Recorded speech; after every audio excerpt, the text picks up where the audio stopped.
MAME phase.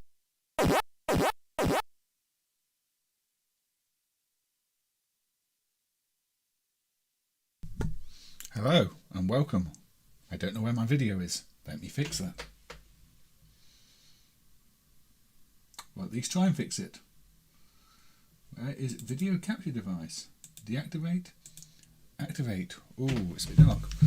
Alright, let's turn the light on. And there we go. That's better, isn't it? That's far better. Right, let's get this stuff out of the way. And, okay.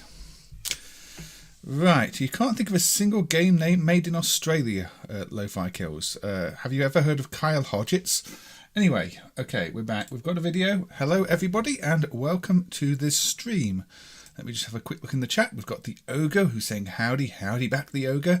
We've got Aussie Guy saying hello. We've got Lo-Fi Kills, Thomas and Carlo all saying hello.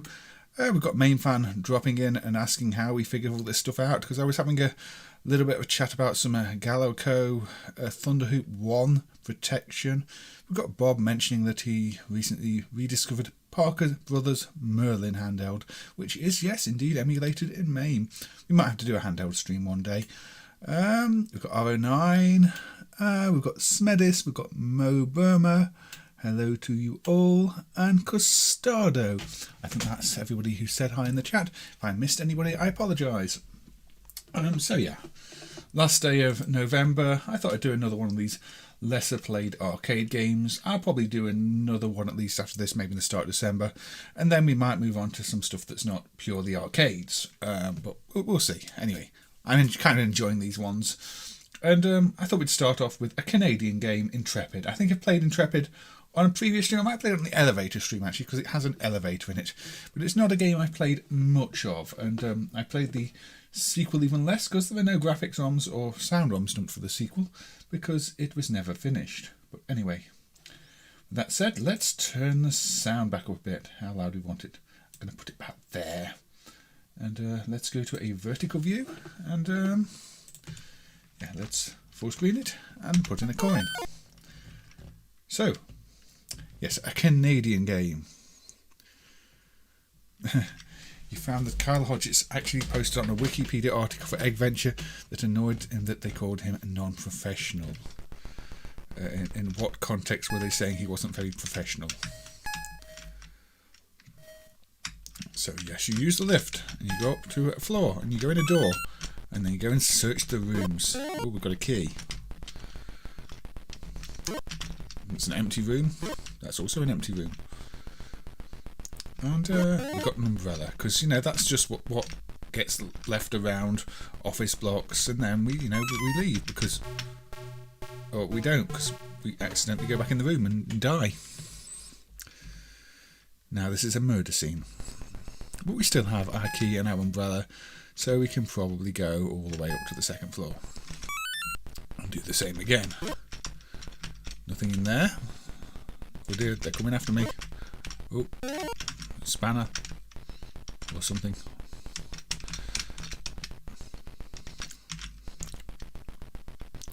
So it's a bit like Spy Pac-Man. There's a combination to the safe. It wasn't just a load of numbers, it is actually an important combination. Oh, nothing though. The game's music is all over the place. Possibly. I mean, they've got an anthem in there, haven't they? And they've got classic death tunes. Maybe audio's not Nova Games' strong point. It's a nice original game though, but it is just a case of, you know, find all the items you need and then get to the other room without being caught. Obviously, they know I'm in here now.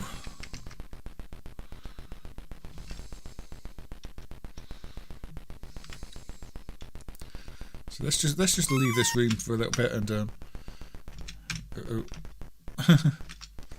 they're in hot pursuit of me.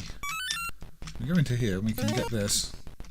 I don't know if you need every single part to actually be able to open the final door, or just most of them. Oh, I've got a speed up there. That's handy. Look, now nice and fast. I've got these boots, which might make it a good idea if I go back down to this room and see what's in the final. Oh, there's nothing else in here. Okay.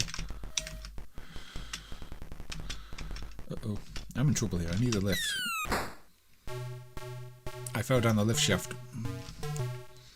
That was clever of me. So let's go in here. Oh, that's it. I have everything I needed. For some reason I thought I was missing an item. Or not. Oh. I don't? I died? What?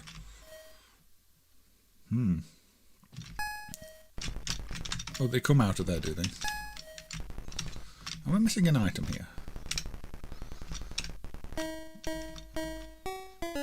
That's one way down.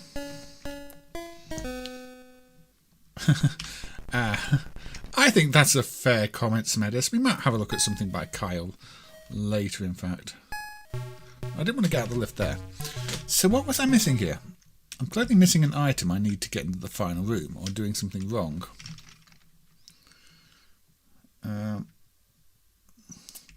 You think the music was unlicensed? Nova Games was based in St. Quebec. They closed in '84.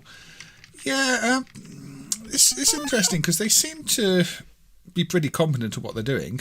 And this always felt like a well-programmed game. And it is a shame that it looks like the original graphics ROMs for the sequel have been lost. Because I'd like to actually play that properly, because it seems like it's got a bit more depth to the gameplay. I have tried playing it blind a few times. I may have even played it blind on stream. There's more of a... There are one-way doors and things like that in it, the best I can see. So you can't just... I don't know what I'm meant to do there, though. If I'm trapped there, I'm meant to go back in the room to evade the guy, because I don't have any attack buttons. Obviously I couldn't go anywhere there.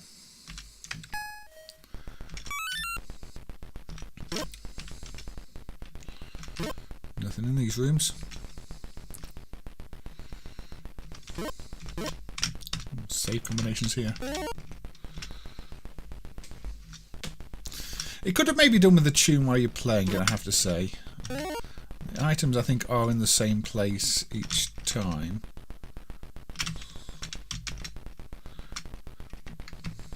So maybe you can learn it. Yeah, I might want to wait until all the agents are in the room with you, right, Thomas? That way I can sneak past them rather than getting caught by them. They are quite relentless in their pursuit of me. Oh, got the ID. Nothing there. Got the plans. Let's get out of here. Into the final room.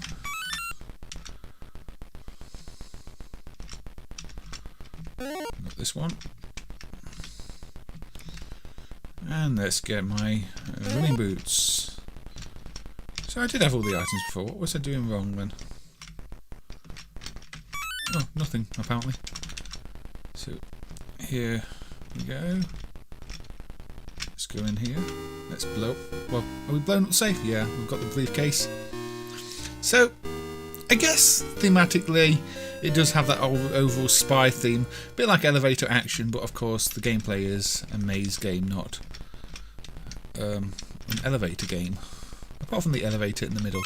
I think they possibly had played elevator action, so I can dive off the side here and make my escape, I think.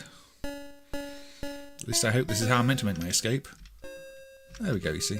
Drive off. Again, you're driving off like you're doing elevator action. So I think they may have played elevator action. Very Canadian, yes. Pac-Man with the secret agent, pretty much. I mean, it might be Pac-Man's side job. This might just be like 5 Pac-Man in a suit or something like that. I don't know. Can't really tell. Unless you'd find some X-ray specs and be able to see if there are actually just 5 Pac-Men behind this secret agent suit. Now apparently you have some indoor weather effects. They really should get this building fixed because that doesn't look healthy. I'd definitely be on the phone to the building maintenance company if there was lightning storm inside my building. Yes, I might not stand for the Canadian national anthem. I already stood up today to turn the light on because apparently I forgot to do that before streaming, which tells you just about how prepared I was. It's quite rare I forget to turn the light on. So it doesn't look like the room layout's changed either, which is a shame. It could have maybe done with a few extra room layouts. The locations of the items move around. Yeah, I've not really spent much time with this one. Oh look, I've got some cocktail sausages covered in hot sauce too.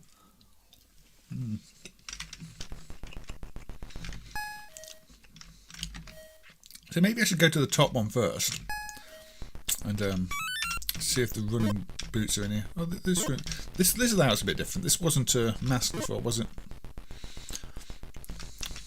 There's going to be nothing in here now, is there? Oh no, there is. Actually, and I've got my boots, or trainers. Now, why they don't just wear these, I don't know, but I think I'm smart. I've outsmarted them by finding some trainers. And failed to outsmart them by not being able to use a lift.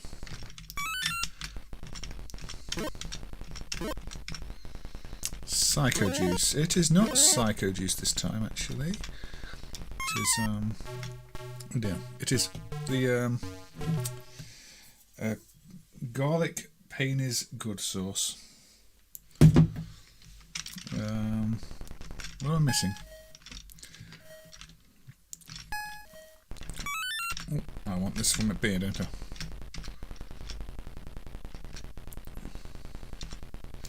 So it's a bit of a collectathon and dodge-a-thon, and we've got 4 other agents in the room with us now, and nope. Let's escape them. I'm glad I got these boots. It's definitely worth the trip to the shop. good luck in here. And I think you need the disguise or something to not get caught by this guy, otherwise he doesn't let you past.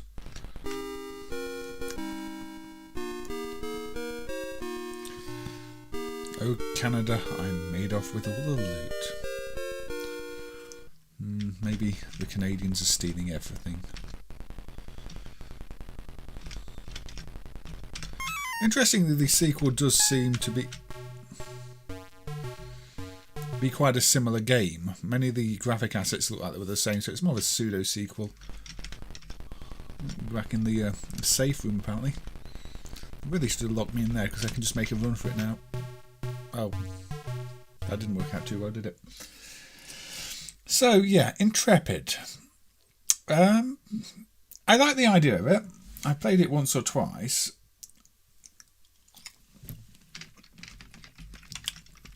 I think it's well presented.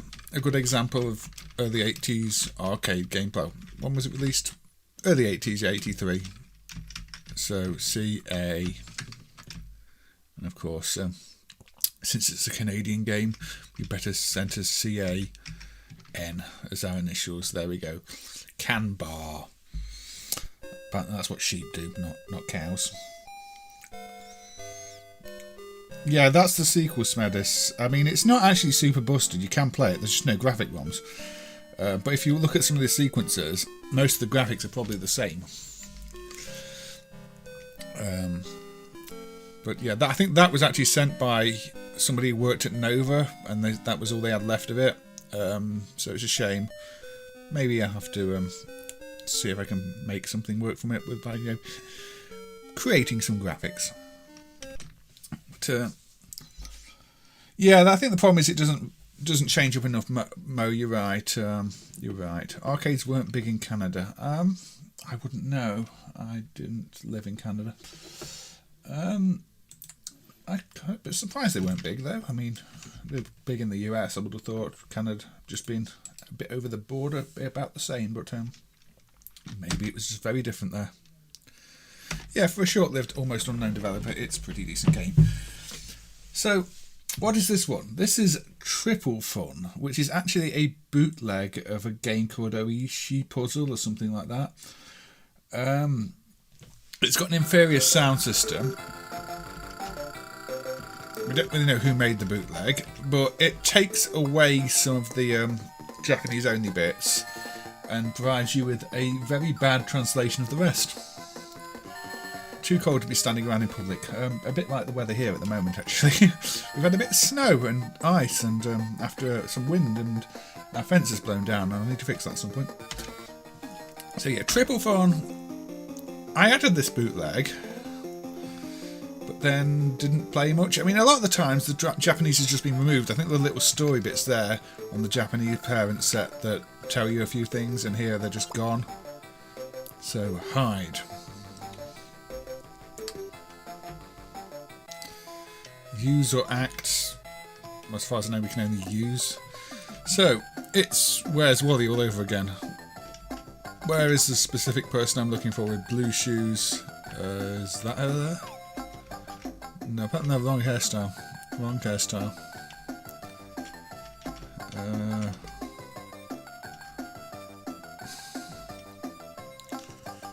She can't be up there, surely.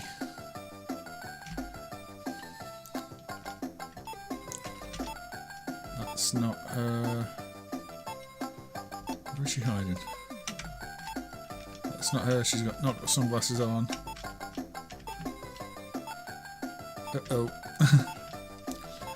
So don't you all love a Where's Wally game? Time up. Yes, I'll continue. I'll try and find her. Oh, there she is.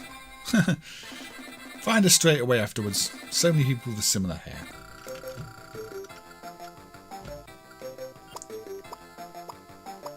Yes, you came back. I mean, the original is only, I think, set a sound system anyway, so it's not much better. But it is better than this. Oh, so we've got to spot the difference game now. So that square's different. This one's divided into squares, which actually makes it easier to know where to click. I'm terrible at most of these.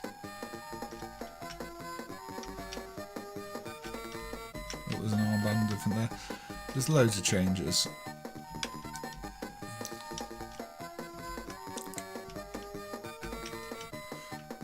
That's different. That's different. That's different. I've got 2 more left. So yeah, again, this just felt like a, you know, fairly standard Japanese mini game collection, and I never felt compelled to play it, especially not with it being a bootleg. And it made me wonder if there was an official version with this title, but I think this is actually one of those cases where the bootleggers translated it. But I could be wrong. The translation does seem a bit too rough though for it to be official, and like the scenes with just nothing translated just look wrong. You've got that you. Cell phone quality audio.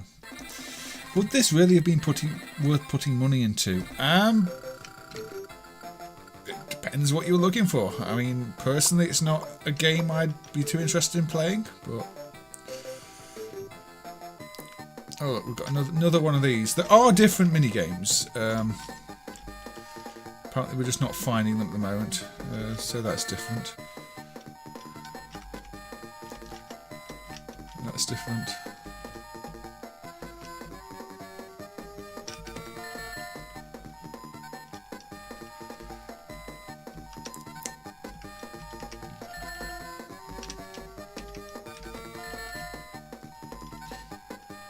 So I played worse implementations of this type of thing, but there was just no real reason for me to actually come back and play it after adding it. You know, I made sure it seemed to work. I can't guarantee it's not going to fail on us, because it is one of those where I've literally not played it beyond the day I added it to the driver.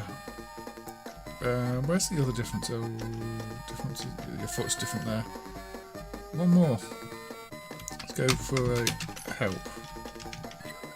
Oh, yeah, okay.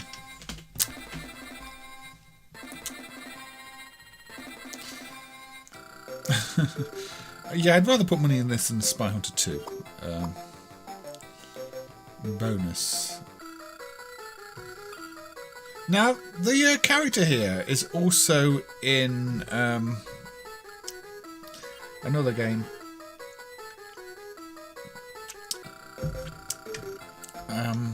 What's it called? One of the board games, which I've completely. What's the name of the games? Chinese checker style game. I completely forgot what it's called.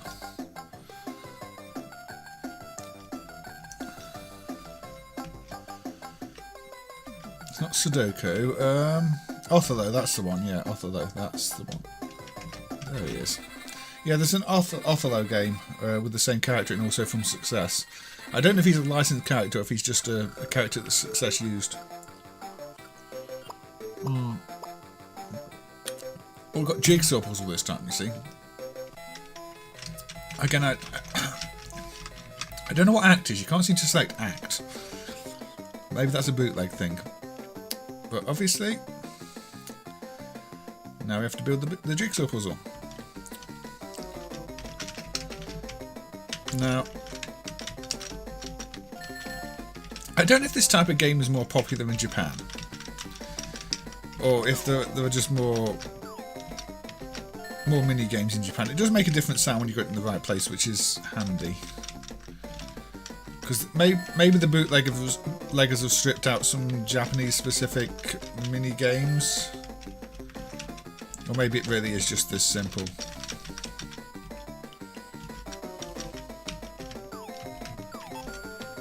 Oh dear. I think just putting stuff in the wrong place costs you time. Yeah, it does. So that was my mistake. Don't put things down unless you're sure you know where they go.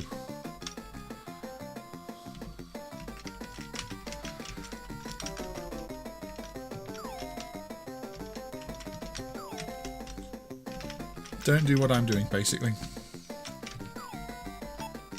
Oh, come on, I'm failing badly now.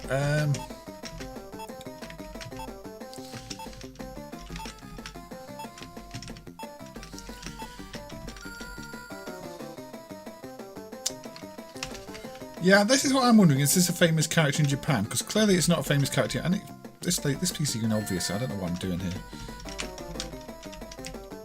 And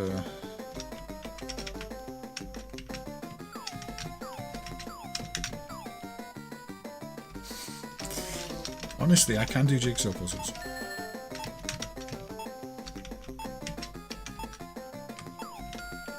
Or maybe I can't. Why isn't the real? Is this what we're calling the character now? Or is that the real name of this character? This piece, it clearly doesn't go... It clearly goes there. So, apparently I have the jigsaw skills of a 5-year-old.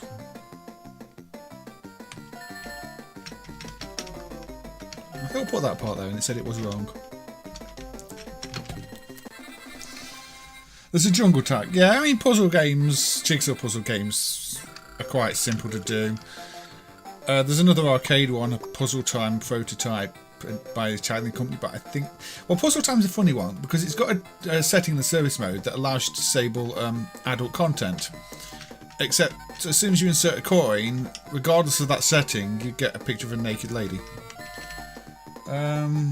So, well done, the company that made Puzzle Time. Your censorship setting is completely useless.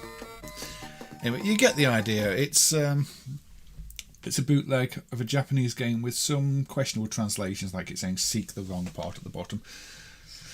I added it years ago. I didn't play it much. There really only seem to be those, like there's a Find the Difference, there's a jigsaw puzzle, and the Find the person, hidden person, where's Wally type thing. That's the only mini games I've seen in that, at least the English version. So I don't know if it adds more later, but same as last time I tried playing it, I just kind of got bored after that part and then didn't play it anymore. Yeah, so we mentioned Australian games and our good friend Kyle, didn't we? Kyle Hodgetts. And there is one that I tend to overlook. Now, he did several Diggerman style games. The most famous one's probably Dangerous Dungeons, and then there's Diggerman on the Neo Geo that didn't get released. But he also did this conversion, which was on Ghosts and Goblins style hardware, called Diamond Run. And this is the one I always overlook. I play Dangerous Dungeons, I play Diggerman, but for some reason, this one, I never end up playing. I don't know why. So I thought, I'll have a look at it. Now, Kyle did like his Diggerman type games, his Boulder Dash type games. These rocks don't look very rock shaped, but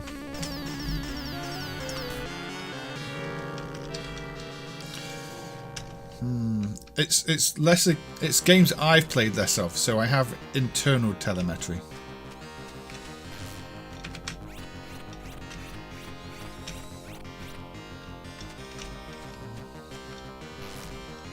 Look, we can escape.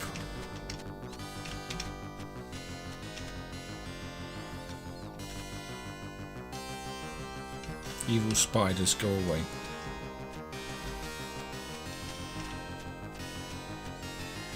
Get some diamonds here, though. But yeah, all these games are, these Diggerman games are kind of similar. I say Diggerman, that was only the title of the Neo Geo one. But they all do have their own little extra aspects, like this slime and other similar bits and pieces. So they're not entirely boring as far as Boulder Dash clones go, but they are ultimately Boulder Dash clones. Yes, come Kyle Hodgetts, Jack. With super slow gravity. Let's collect some more diamonds. Let's get killed by a diamond.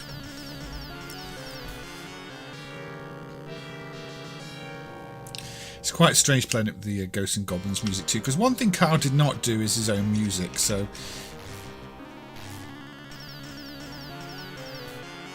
Now, this is actually an easier game than Ghosts and Goblins, even though I'm making it look difficult by walking next to bombs and having them blow up on me.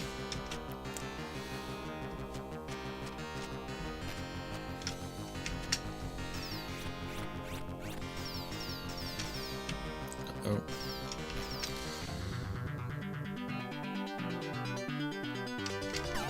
Yeah, the collisions when the rocks and diamonds fall on you just feel odd. I know I got killed by the diamond then, but it didn't look like I got killed by the diamond then because it kind of moved onto my square and then I blew up, and it's definitely a bit janky. I think, yeah, I think Dangerous Dungeons is the better game here. Pieces roll around in a way that feels unnatural.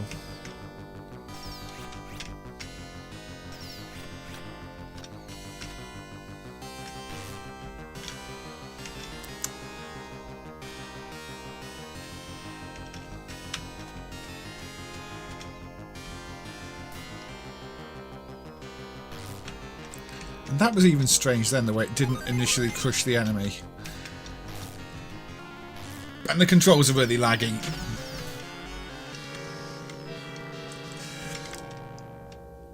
I guess he sold them as conversion kits. A Kyle Hodgett's game to convert Monster Zero PCBs.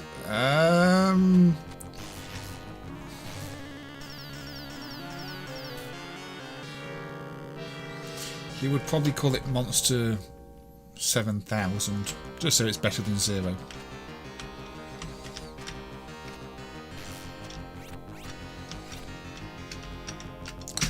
I can't convey just how laggy the controls are in this. It's really horrible to play.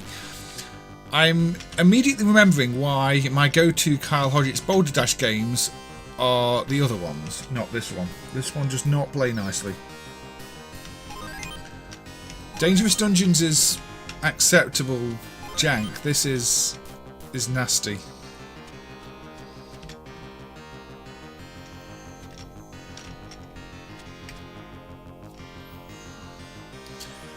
Are there any undumped Australian games that I'm aware of? I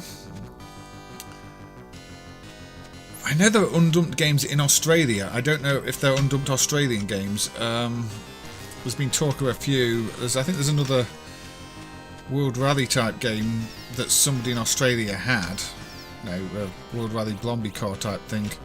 But I don't think it's an Australian game. I think it's just the person with the PCB is in Australia.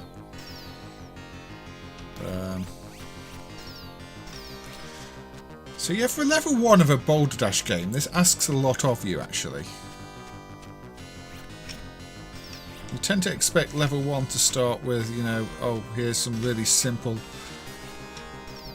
level design, pick up like 5 diamonds. Although, you know, I have now completed level 1.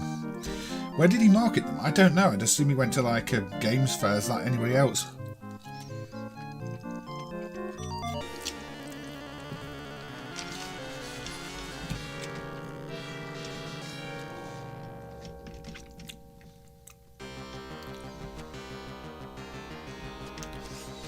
You know how hard a game is if you only know one level tune.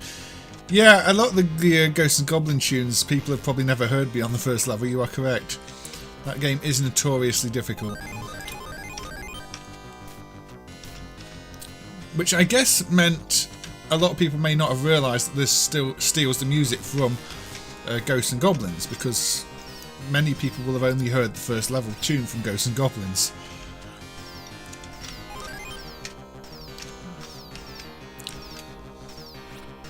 Now, I'll be honest, I barely recognise the tune here. And I've played more Ghosts and Goblins. Not good at it, but I've played it. This feels unwise.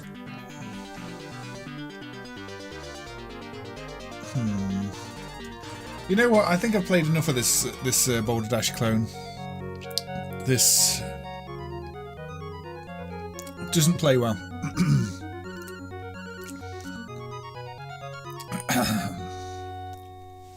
It's a bad environment for old arcade games. And it was said there were quite a few Kyle games that still aren't dumped. So, I don't know. Personally, I'm not aware of them, but... oh yes, Kyle can write some good tunes, can't he, Bob? Not steal them at all. Unwise was unwise.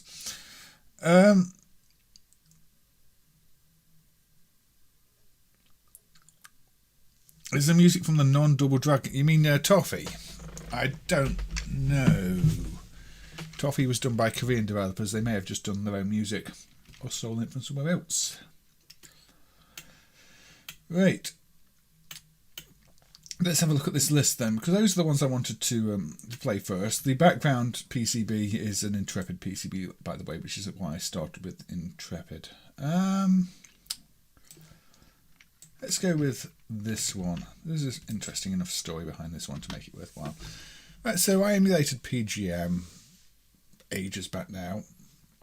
And one of the things that is really difficult to know with PGM is what is original and what isn't. And there's a lot of games with protection as well, which can be a problem. Oriental Legend, there was the original Oriental Legend. Then there was this, which is basically Oriental Legend Super. And then there was Oriental Legend Super Plus, all the different protections. Now what's interesting about this set is this one was done for the online company, for some online game for Tencent. But then, because it's an unprotected set, it ended up bootlegged onto PCBs, although it seems to lack any high score functionality. So it's a very strange bootleg version that wasn't originally on an arcade PCB, but because the original version PCB protection is not fully figured out, it's some sort of encrypted DMA chip, and plus extra protections, this is the one that works best if you want to play the Super version. If you do. Although I think this only runs in the Chinese Taiwanese region because the online service was for there. It's a confusing mess, but yeah, anyway, so we can play Super or Special. We can pick Miss Dagger. I don't know what her real name is.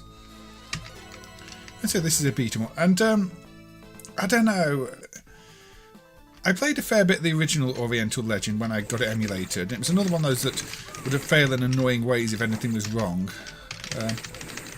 But it's one of those games where the art style is all over the place, and then these sort of remixed versions of it, where they've changed palettes up, changed the level order, added a few extra bits and pieces, I never really spent any time with because I don't know the game well enough in the first place to really know what's changed beyond, oh yeah, they changed the background colour.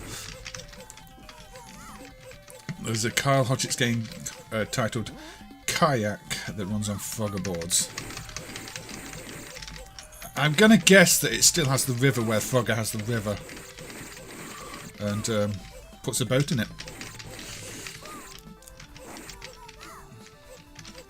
So you see, I don't know if this is multiple paths here, but it's got different arrows. Yeah, IGS were from Taiwan. Maybe still are. I say were. I think IGS is still around. But you see, it's nice and smooth. And the well done graphics and sprites are pretty good, but then you get some that just look really terrible and out of place. It feels like this was sort of a transitional game. It's one of the earlier PGM games, the original Oriental Legend. And it feels like they had some of their earlier developers on who didn't really do graphics, then got some new people on board who did better graphics, and then just threw the whole thing together in one giant mess. And then released these alternate versions of it that were even more all over the place.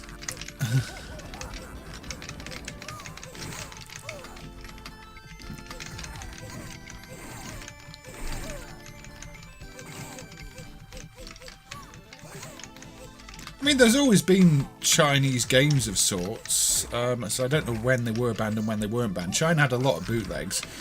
A lot of people in China...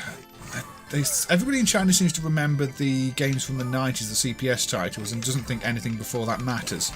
So I'm guessing by the 90s, China would have had games, unless they were banned after that.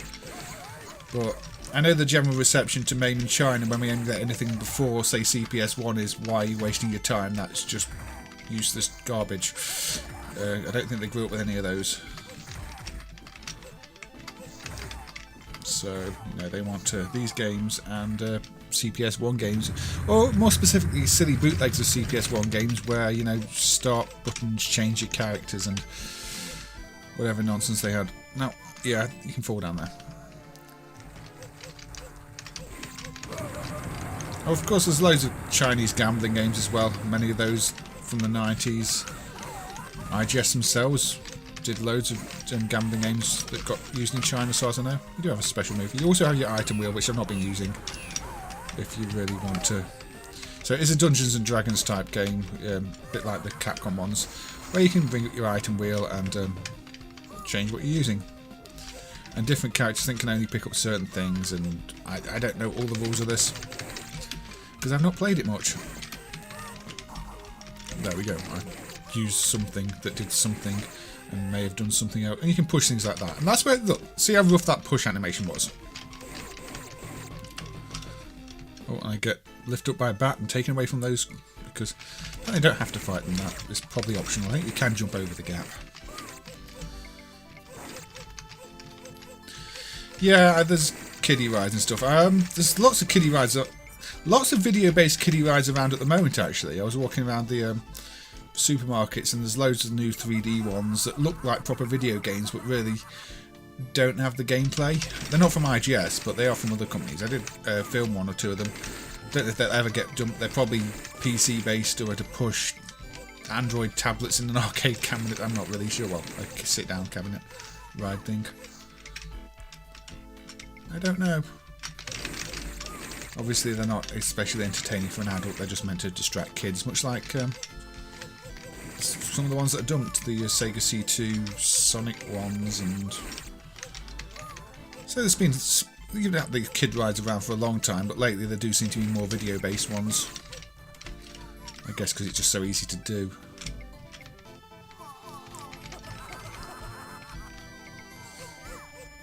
IGS developed Ocean King that's in every legally dubious gambling house. It's a shame that so many of the IGS gambling games still don't have the internal ROMs dumped, but nobody seems to actually want to do them. I noticed Zing Zing did submit some new sets, but again I don't think he's attempted to dump the internal ROMs of the protection ones, and some of them use the same protection CPUs as PGM2, the more advanced ones, including the odd module-based ROMs that have their own encryption that KO Knights of Valor 3 used.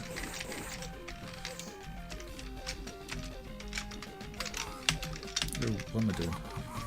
There we go. But yeah, if you know what the weapons do and you can change quickly enough, then I'm sure you'd be better at this than I am. Also, 4 players, of course. Probably makes sense if you've got 4 players as opposed to 1. This is still the first level. That just gave me more time. Wow, that was a waste of a power-up.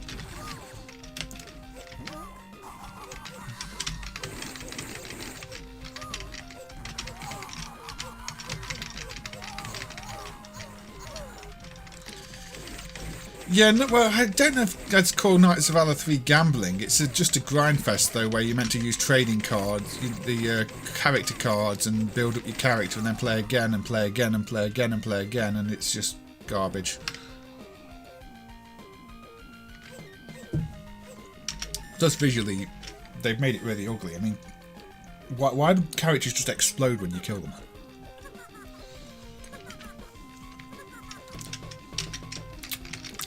Now, I know before Knights of Valor 3 was emulated, a lot of people were saying, when are you going to emulate it so that, you know, we can hack it and remove all those features. But then since it's been emulated, I don't think anybody actually hacked it.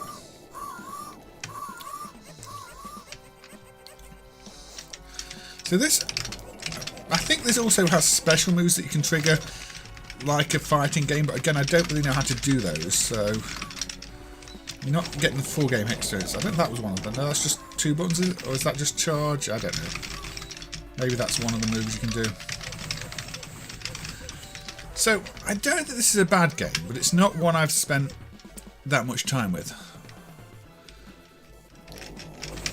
It's just not as good as some other IGS games. That was a trap chest.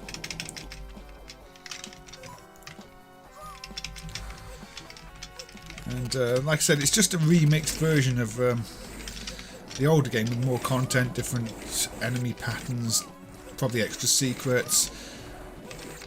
And I just did that a lot. I mean, even on PGM2, Knights of Valor 2 New Legend is just a further reworked, remixed version of Knights of Valor 2, which was also remixed as 9 Dragons. And I don't know, unless you're a big fan of the games, then I don't know why you'd want to just play slightly reworked versions of them.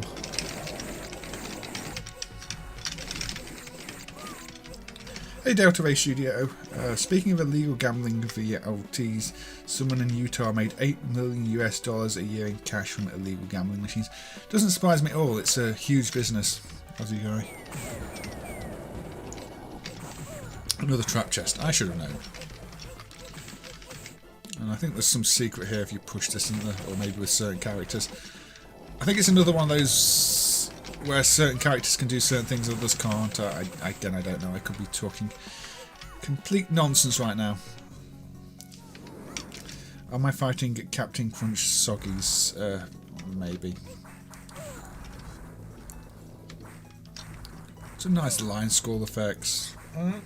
So it was a fairly good demonstration of the potential PGM had before IGS really got the best out of it. Compare this to something like Demon Front or the Gladiator, this looks really rough, but I don't know. It's got its own sort of charm in a very janky way. I think can I push that way and that way, and then I get a door? Yeah, I've done that before. I think on the other set. Secret room with hints in Chinese. Even if you play some of the others in English, some of the extra secrets they've added didn't get localized, so you can play the game in English and then suddenly it'll just pop up, you know, Chinese text. Because I think they fully localized the first game, but then didn't localize some of the other versions.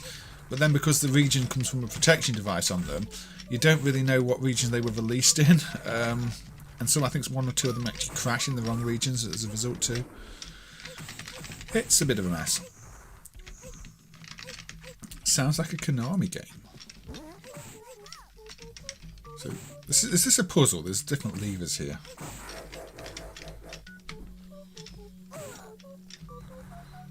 I think I found a puzzle room.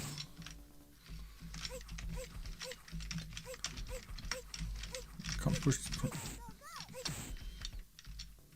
I don't know what I'm doing now. I got a key. See, that's probably where this is where that Chinese text may have come in use. It probably told me what I had to do here. Can I go that way? I can go that way. There we go. Oh look, hanging skeleton. Yeah, as you can see, I don't really know what I'm doing, other than slashing away at things and maybe bringing up the odd wheel and then going, oh look, I've got a key. What? Don't know what that did. Well look, I can do that too. And freeze everybody.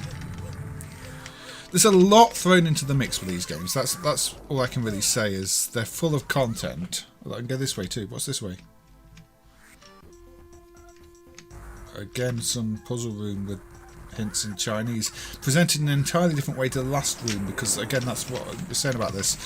The presentation's all over the place. It's like they've got different people to do the extra features, and sometimes they end up presented one way, sometimes another way, and it's messy. It's very messy. And I can go out this way. Does this take me back to where I was? Well, it takes me somewhere. Apparently these are really big games though, and the proper sequel that was on PGM2, which is probably the best PGM2 game, at least the only one original game that's worth playing for its own merit, is also meant to be a huge game that takes for ages to complete with loads of routes. Yeah, they're really long games with lots of content of varying quality. I think it's a case of nothing that was made got caught. It doesn't matter how good or bad it was, it went in. If you made it, it went in the game. And then they added more characters and more secrets and more, yeah. And they just got bigger and bigger. But anyway, I think we've seen enough of this one. So this is an odd version that was done for Tencent as an online game that ran in an emulator. So it doesn't have the protection, so it actually runs better than the other set in MAME.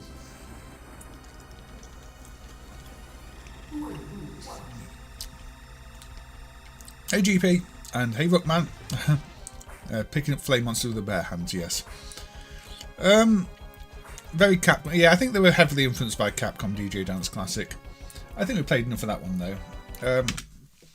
Anyway, so how is everybody doing? Good to see you, GP. Good to see you, Mr. Outer Heaven, Wolfhouse, DJ Dance Classic, and anybody else who's joined Delta Race Studios. Of course, Kale. People I haven't probably said hi to, but I've been responding to messages. Hope you are all doing well.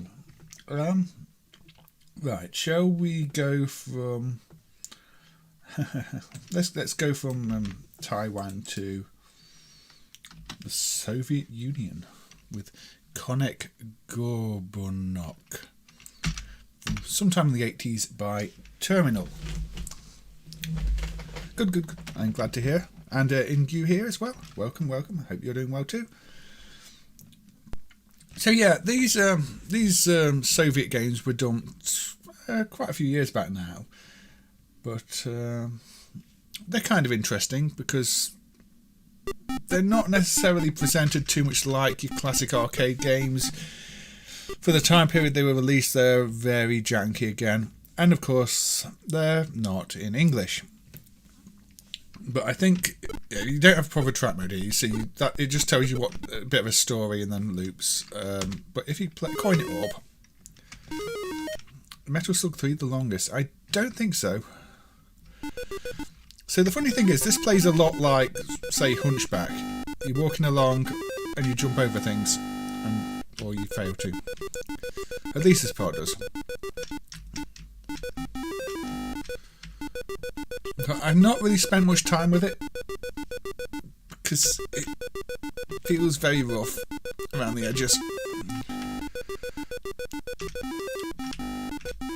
But I actually have to admit, it doesn't look terrible.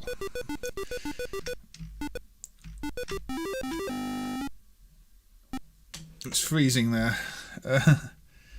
You've seen this one before. Possible Kuzo Grande. Yeah, maybe. I mean, it's the type of material I think they'd cover.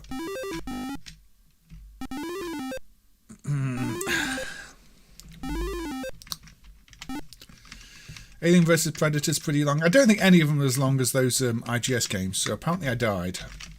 But I can try again. You don't think the Russian games were left too long in the track? Probably not, no. They were probably turned on when somebody wanted to play them.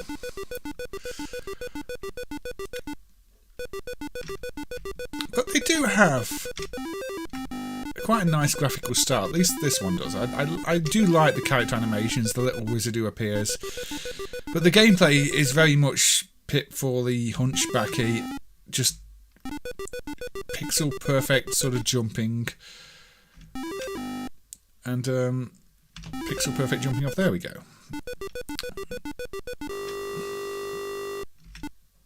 Of course, apples, the famous enemy of everybody. The stop-start animation on it takes forever to start moving, so you kind of get the pre-movement animation where you don't move at all. It's very odd to play. And I don't know, I think I just didn't play it much because I thought it's another Hunchback type game, and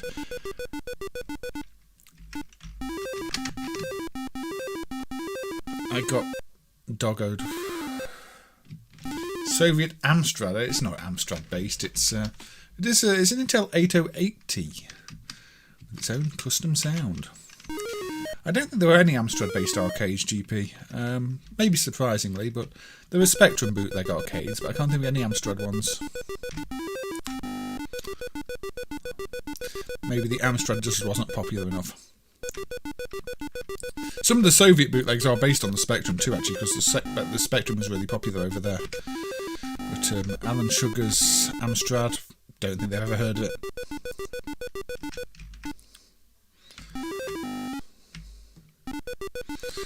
But Sir Clive Sinclairski, definitely. He was quite popular.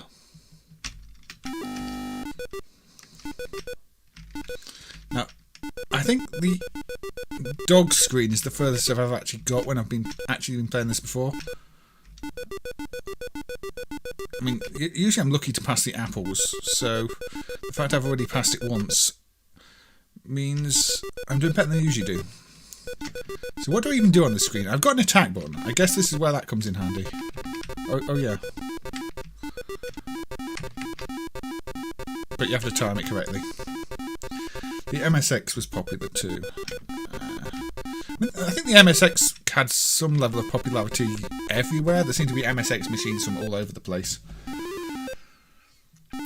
Warp music is trash. Yeah, Dig Dug has that warp music, doesn't it? I can't think of many games that actually pull that off better than Dig Dug either. And Dig Dug, they just mix it in the sound so well.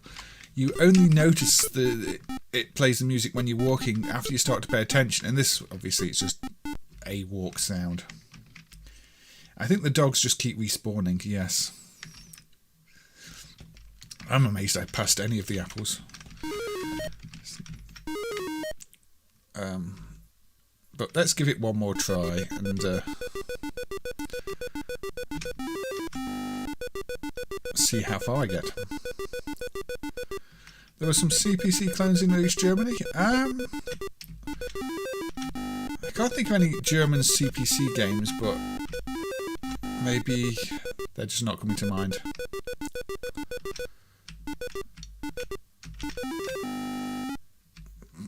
I don't like... I think this is my least favourite screen. Much like, you know, the rope scenes in Hunchback. It's... Look, I'm not even going to get... Okay, no more dog murdering. No more dog murdering. It's better than Polyplay. Yes, Wolf has, but Polyplay was not a CPC clone. You have to land the jump exactly, otherwise you fall off. There. The game supports an interesting cheat. Not a built-in one, I guess. Maybe just in the cheat options. Game over, indeed. But yeah, I've not spent an amazing amount of time with that. Maybe I should spend more time with it. It doesn't actually seem too bad. But, you know, I don't know. Now, I could go straight for another Russian game, Soviet game, because I've not played that much of them, but I've maybe played more of them than some other games. So I'm actually going to go with a shoot 'em up that for some reason I've just never really played much of. I'm sure it's not an unpopular game, as it's a Psikyo one, but I always overlook it. So, Samurai Aces. Actually, it's not too bad, is it? Now, I really like Psikyo games. It's a bit loud. I really like Psikyo shooters, but this specific one, I never get around to playing. I'll play Strikers 1945, the original. I'll play Sengoku Blade, the horizontal one, but this one, I see it and I just don't play it, and I don't know why. So let's give it a try and see if I'm missing out on much. I mean, presentation-wise, it feels a little bare bones. Hey Tommy Wells, welcome, I hope you're doing well. And it follows the standard video system Psikyo formula and their standard graphics and everything else. You know, you recognise those power-ups anywhere if you played a Psikyo game. Maybe that's the problem. It doesn't actually do anything to stand out.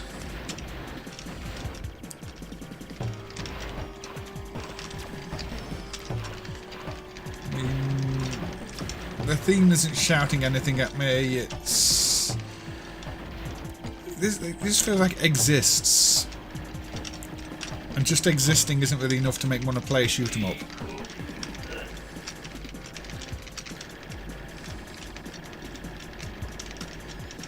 It's competently programmed. It runs smooth. The bullet patterns are what you'd expect in a shooter.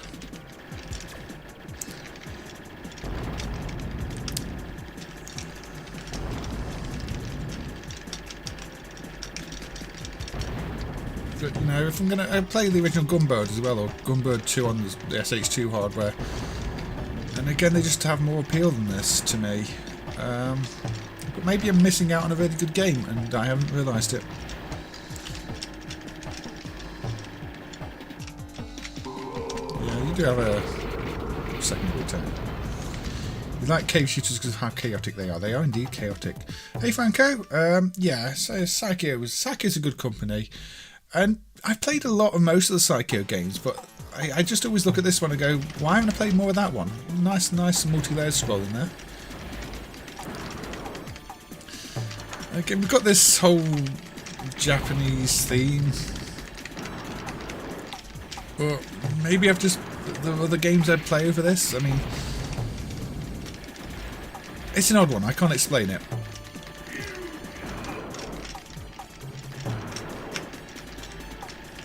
But that's what this stream is about. Games that I haven't played as much as other games. And therefore, to me, are kind of overlooked. And I'm not quite sure what to always expect from them. So, you know, like... See, that's creative, the day-night cycle there. The little transition to darker. You don't see that many shooters. Going inside. Hey Stephen, welcome. I hope you're doing well. How are things going with you? You finding any little bugs to fix? I saw you fix that, well, the dip switch on that COP 0101. I didn't realise you'd done that when I was streaming the game, but I saw that afterwards. Neutrino Fire has this on the PAL PS2 and it's rather good. So this got a port, did it? Interesting. Interesting. It's obviously not as obscure as I thought it was. Obviously I don't think it's super obscure because it's Psikyo in the first place, but I thought this was one of their lesser played or lesser known titles in general too. It's never quite got that Strikers 1945 level of fame. I don't even know why Strikers 1945 appeals more, because usually I don't like games that are too generic in their theme, and Strikers 1945 is just like, oh, here is some standard looking craft and some tanks and things over regular looking landscapes for the most part. But for some reason I end up playing that one more. Whereas this has definitely got a distinctive Japanese feel to the artwork, hasn't it? And some maybe more creative bosses and sprites, sprite work in general. The patterns are just your standard Psikyo. This could be any game with any skin in terms of that. It was released in limited numbers on the PS2. It may be worth a couple of £100, maybe worth more than a couple of £100 the way PS2 prices are at the moment. I finally died. I'm pretty good, Stephen. I'm just saying. Thought I'd squeeze in an extra one of these streams at the end of the month, and we may have one at the start of December too, because I did already create some more generic arcadey PC backgrounds for the stream that, you know, I don't know. So I don't want to spend too much time on this one, because I think it probably is known by other people, even if it's not one I've spent much time with. And maybe there is something about this one that means I should come back to it. Maybe it does have as much to offer as, say, Gunbird.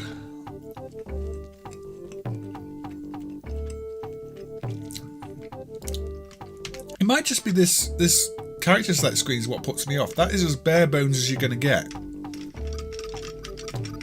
And that looks almost like, you know, the character select screen you're going to get on a plug and play game. Yeah, Psikyo developed Cannon Spike. I did know that. And no, that one doesn't run well on MAME, Franco. That's a Naomi game. You want to use a Dreamcast emulator for that one. The artwork is really nice. I just don't know why that character select screen feels so lazy compared to it. A bit out of place. Right. It is Taito time. We're going to go with a bit of Slapshot, a 1994 Taito game that didn't ever look to have much depth, so I always just passed on it.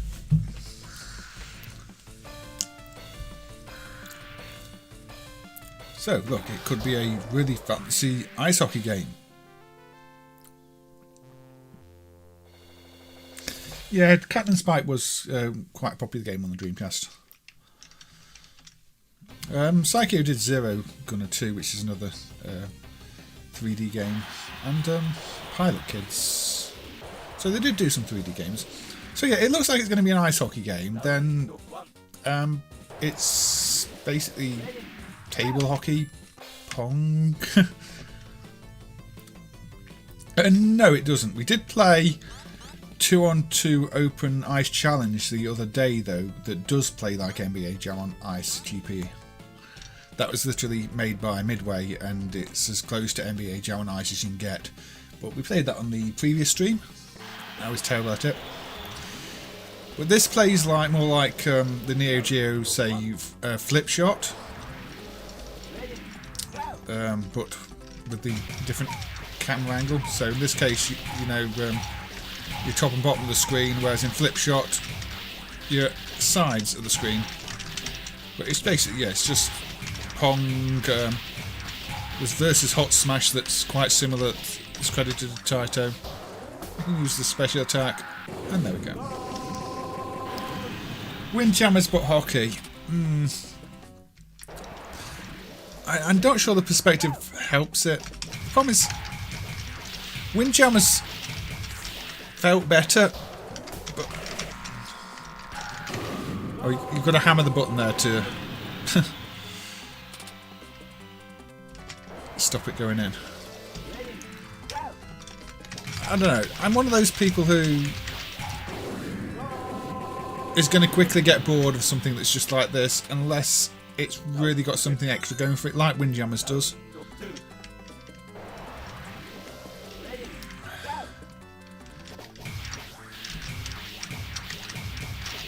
I'm not keen on the problem with this. The perspective, the fact it's top to bottom, means you've not got much room to work with. You know, by the time the ball's hit, it's right in your face, as opposed to when you're using the width of the screen. It's got more room to travel. And I think these games work better when your players at the side, like Windjammers, like Battle Flip Shot, even though I'm not a fan of Battleship Flip Shot, and of course like Pong. Yeah, goal! And the round. The rest of the commentary's kind of sounds like the commentator's bored. Let's use my special attack. Oh, I didn't use it very well there, did I?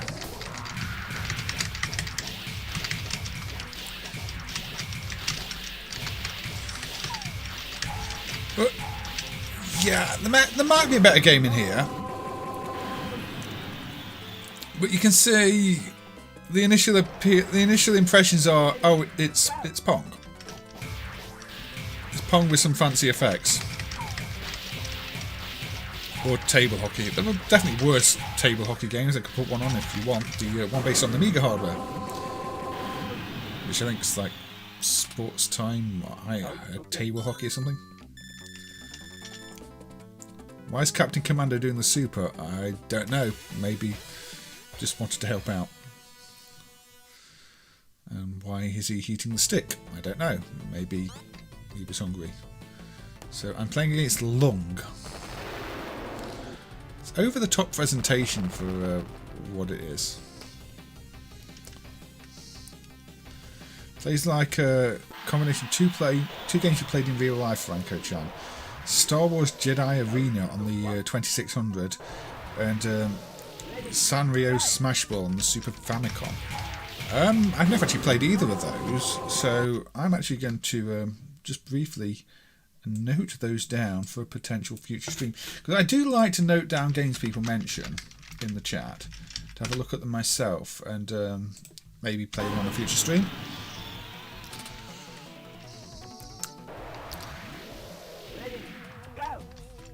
Goals are always meant to be loud.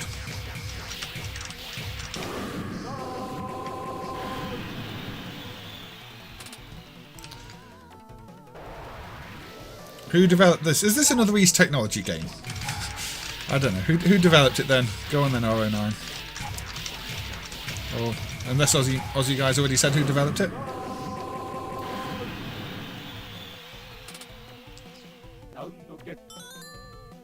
Round get. The graphics are very Taito though. Power bars. I don't know. To me, it does have a Taito feel, but it was developed by East Technology. There we go, Aussie guys. So, okay, if I'm ranking this as an East Technology game, it's actually not so bad. It's got some alright presentation values. It's not as good as Selfina as far as East Technology goes, but it's certainly better than a game with dragons doubled up. The third in a series of them. They're more known for Double Dragon 3, Mr. After Heaven. But, yeah, I think they also did Opwolf 3. But I'd say their best game is Selfina, which we have featured on another stream. But this feels very Hat-Trick Hero. I think that's what I'm thinking of. The power bars look Hat-Trick Hero. Obviously it's screaming goal a bit like Hat-Trick Hero. But it's simplified. Maybe Taito supplied some of the assets. It reminds you of a Neo Geo game. Yeah, it's flip shot turned on its side too. I don't know, I've not spent much time with it. I think maybe I should. It's actually not as bad as I thought it would be. There's enough to the presentation that it's kind of fun. East Technology Gameography is the link that Aussie guys posted. So yeah, East Technology is definitely an interesting company. They produced mostly junk, but some of it seems actually alright. I don't know, maybe it depends who else they were working with. This definitely has a bit of a Hat-Trick Hero feel to certain elements of the presentation, or maybe they were heavily influenced by Taito's other efforts, or who knows. This is fun as a two-player game. I can imagine it'd be more fun with a second player. Yeah, you'd winding each other up. That's a horrible title screen though. That title screen is possibly the most off-putting part of the game. You've got all this presentation, flashy graphics everywhere else. Then you do that. I don't know.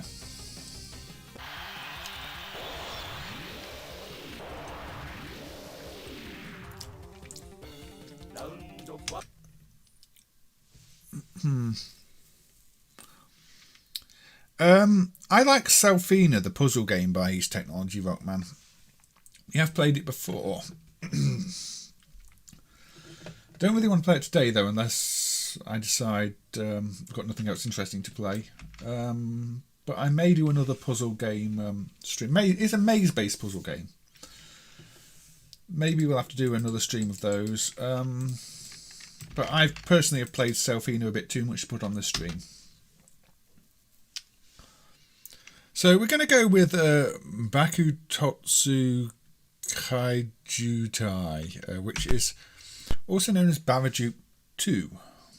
In fact, it says Barajuke 2 on the title screen. I'm surprised it's not part of the title and name. This is obviously Namco's sequel to Barajuke.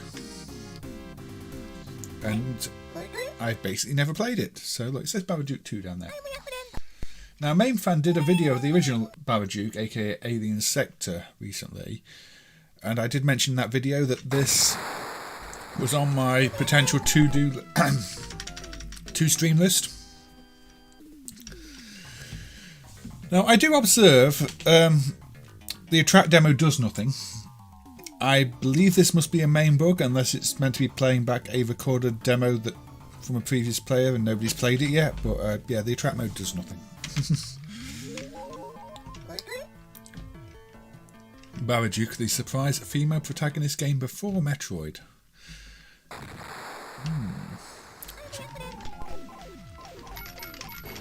Kind of reminds me visually a bit of Atomic Robo Kid, which obviously isn't a Namco game. So, what are we doing then? That didn't look very happy. I'm meant to be collecting those. I didn't get to find out.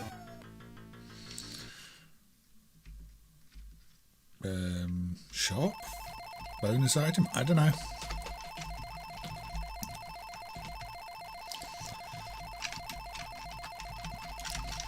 Honestly, I don't know what's going on. Apparently, I died. Okay, let's try this again. He's my friend. The yellow creature, your friend. Okay. That game, that didn't last long. So, collect yellow creature. Yes, okay. Okay.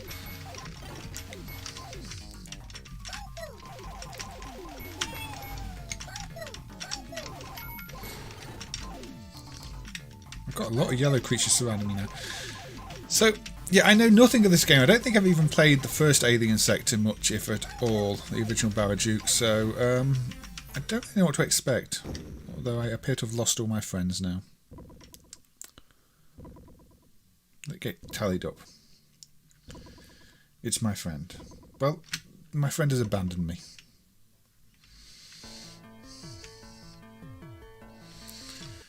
It looks like the Ding Sum Pure Pure.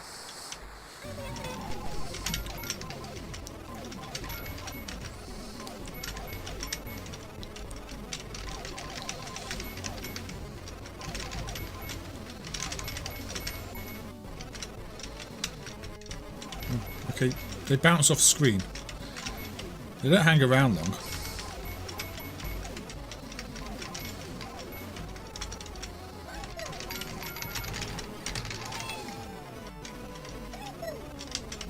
Why has that one gone white? What, this level was also very short. You found PCB footage in the attract mode does nothing just like MAME. How odd. First Barajuk is really inspired by Metroid, but Metroid is a better game, you feel, GP.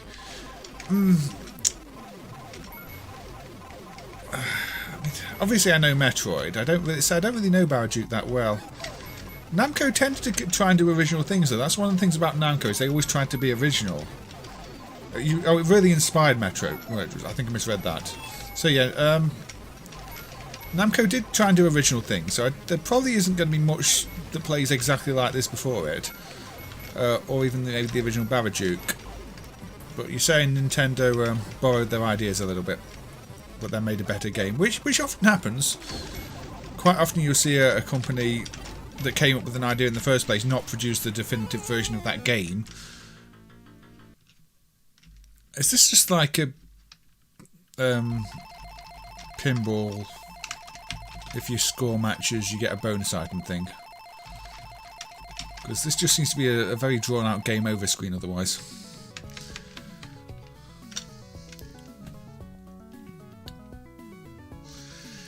Yeah, Namco like to try out new things. Barajuk predates Metroid. Yeah, sorry, I misread GP's comment there. That's what I get for trying to read chat and play games. But yeah, I'd say a lot of Nintendo stuff isn't actually that original.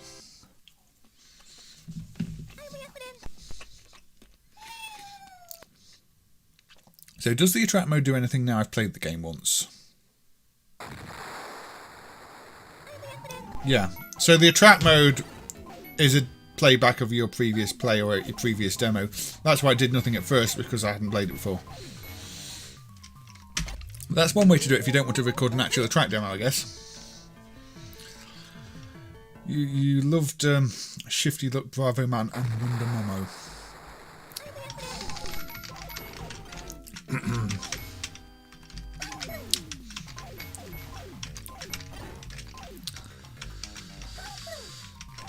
I mean, how many games are there that play back your own own play in attract mode?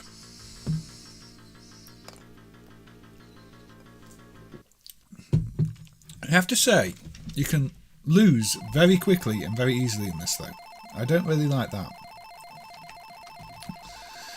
A game where you have one life, no, there's no live option, so you can literally just lose like that. You can lose your credit that quickly.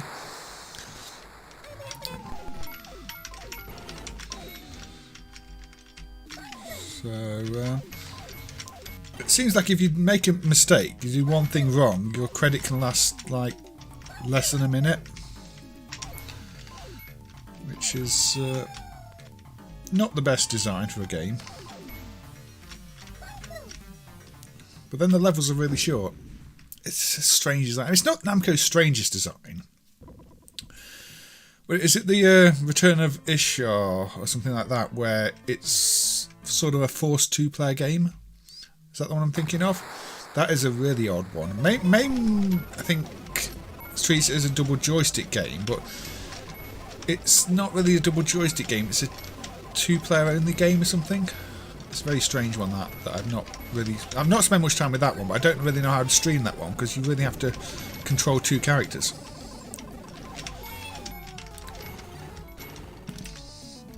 That's a pickup too, isn't it? That's a weapon or a ship.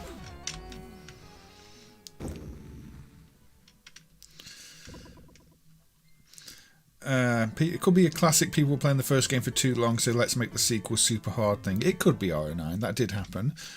Even outside of the arcades, obviously famous examples being the original Japanese Super Mario 2. So let's just make it super hard. But yeah, you've got one life, really, so if you get killed, that's it. It's over. I don't really know what this screen is. Other than confusing. The original game is much better. Maybe I'll have to spend more time with the original game instead. I've not spent much time with either. This is cute, but there's nothing about it making me want to come back and play it again. It's one of the. It always feels like a redemption game. In the sense that play it, die, and then maybe you get a bit further. I'm sure there's more of a game to it than that, but it's over so quickly at times. Oh, it's a continue screen. I could have inserted a coin and continued. It looked more like it was a bonus wheel, just maybe giving me a chance to play again. I did not even realise that was a continue screen. At least it says I'm your friend there in English, which I missed before, hence trying to shoot the things. The attract mode is my previous play. Or at least it's meant to be, I think, because when I hadn't played the game, it didn't try and play an attract demo. Now I've played the game, it tries to play an attract demo. So I think it's trying to play back my play. Yeah, The Return of Ishtar is a forced 2-player game that for some reason MAME treats as dual stick. Had a countdown. I could see the countdown, but I couldn't. Yeah, it's very confusing. Maybe I'll have to come back to this one another time. I'm really not sure. It's not doing much for me, but it's kind of curious. Who knows? Who knows? Right. Let's go with a shooter. Is this horizontal? I think this is vertical. I'm going to put this on vertical and then it's probably going to be a horizontal shooter. Or it's just going to not. Let's go with a bit of Visco and Galamedes. It is vertical, I'm correct. The original Babadook is spooky and you like it. So you're saying I should have played it on the spooky stream where I was killing lots of things. So, another shooter. A shooter from Visco, and we all know that Visco's quality is all over the place. Visco did Earth Joker, which I'm not a fan of. This one, which I just not played much. I like this high score presentation, actually. That's a really neat effect. Okay, points for that. I'm not sure how the game's going to hold up, but let's quint up. It has the word continue in Japanese text. Yeah, that doesn't help. I don't think that game was ever intended for a non-Japanese audience somehow. Long story about something.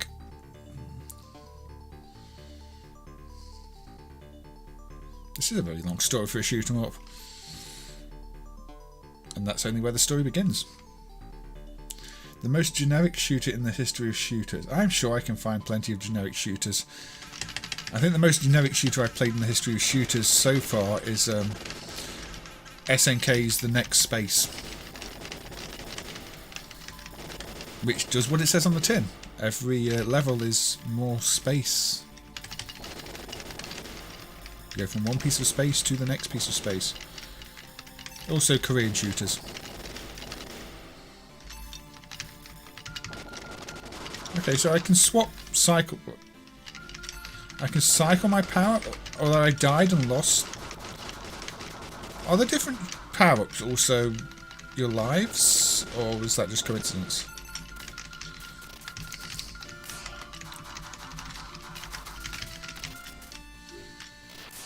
They are, aren't they? And I've only got the one shot type because I've only got one life left. That's a way to do it. Didn't last very long though. But now I don't have any different shot types. So I have to click the power-ups anyway. Everything's taking too many hits. Okay, this is one of those cases where I go...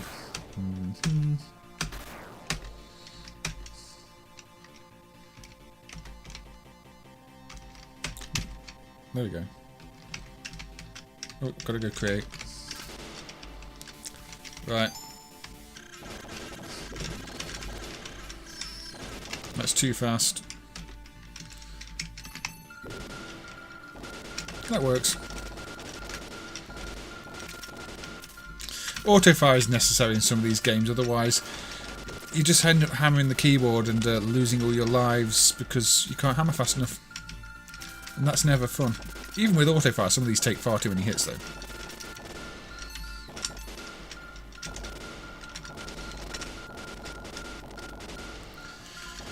I think the next space is very generic, although, say maybe, as mentioned by Smedis, the enemy designs get more interesting. I mean, this definitely isn't doing much to stand out. Although, is this more generic than Metro's Sky Alert that we looked at on the previous stream? Because Sky Alert felt so generic, I wasn't even sure if I got to the second level or if it was just giving me the first level again. Sky Alert was utterly forgettable, at least from what I saw of it. Also maybe controversial, but I personally find 1944, the CPS2 game, to be really, really generic, even for a genre where you expect it to be a bit generic. You know, a theme, the war theme. I find that one to be really dull. But I think it's going for that original sort of 1942 long game. Torrid is quite a name for a shot type. There's sort of torrid triangles. The triangle of torridness. I don't like some of the priorities in this. I'm assuming they're not wrong in the emulation, but like shots going behind power-ups and things like that, it's kind of odd. You don't have a bomb, you just have the... Do you have a charge shot? Oh, I'm dead now. You do have a charge shot if you hold it down, okay. Not the most useful charge shot.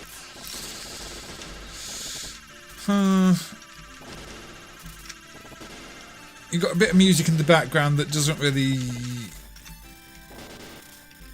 It's not pushing anything, it's a very slow-paced tune. It's not no rider music, is it?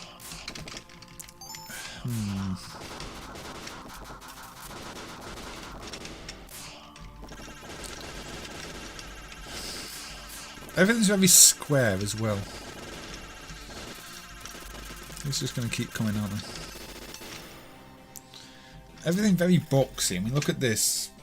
Rectangle, box, box, rectangle. 45-degree angles. What's the charge shot here like? Oh.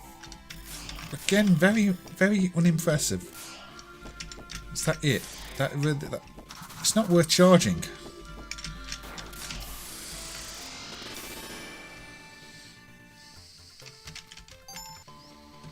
The music does sound like it's missing a drum track or something, you're right. It's just... It's incredibly passive. Ambient. In fact, the whole game, the sound design feels weak.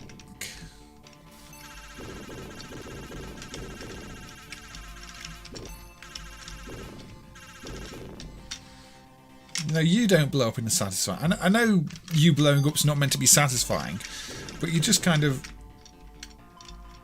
There's no sound for you blowing up. I don't. Again, is that an emulation fault, or is there just literally no sound for you blowing up or anything? Hey Evie, thank you for joining. I hope work went well for you. I will probably be able to talk to you about 11 o'clock off stream. Again, we're playing some games I've not spent much time with. Games that I may have tried before and just quickly given up on. And I'm kind of seeing why I would have given up on this one. I'm sure this must have been one of the ones that I tried in Rain back in the day, because Rain emulated a lot of these old Taito hardware games. There's no satisfaction of getting good power-ups. Now I've lost all the music.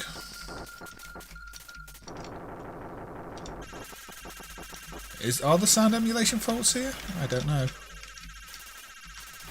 Is it just a bad game? It is a bit dull. Yeah, boring Truxton. You're right, Bob.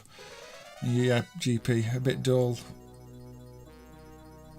Not Visco's finest. I mean, generic wavy fire effects.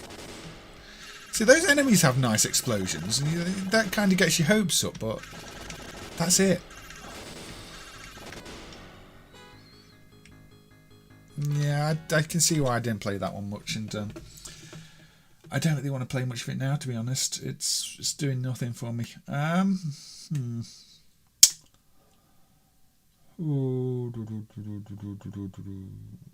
shall we go?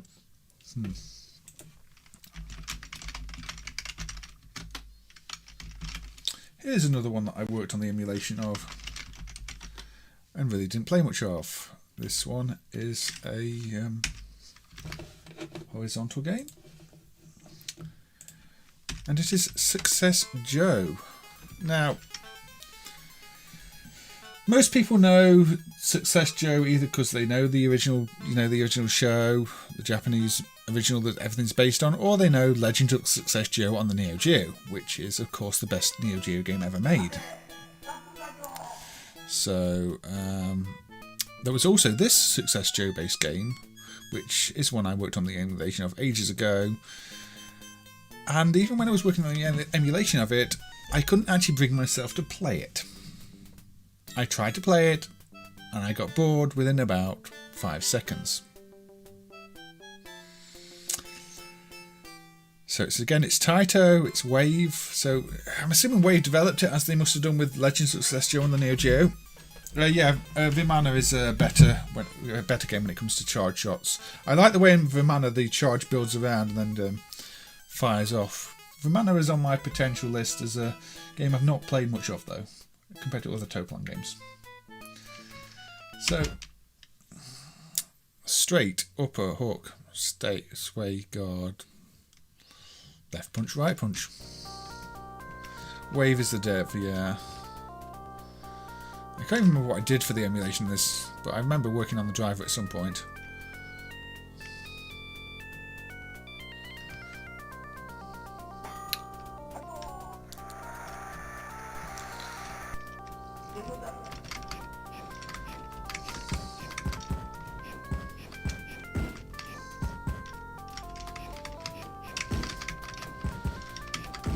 So, is this worse than the Neo Geo Legends of Success Joe game?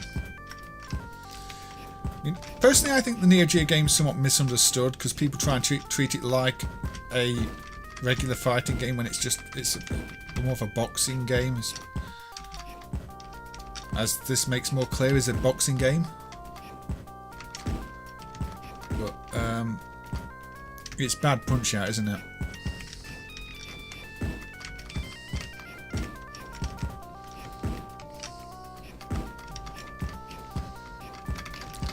You think this is better than the Neo Geo game then? They bought the IP for a brief period of time, produced this and the Neo Geo game and a Super Famicom game.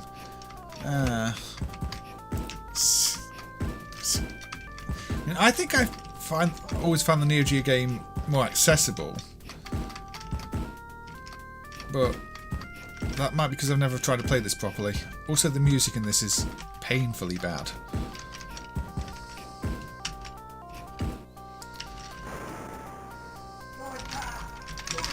Pound on the button. That is not suggesting I put a pound coin on the button to reserve my place on the machine. Like you do with pool tables.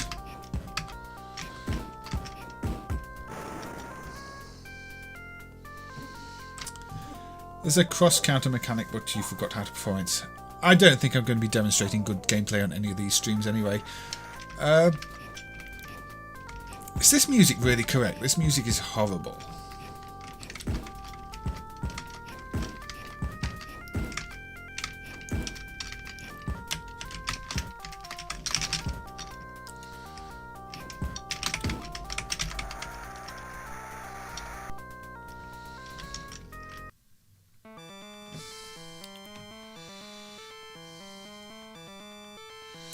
Galamedes was from '92, yes Bob, it's quite a late piece of junk unfortunately.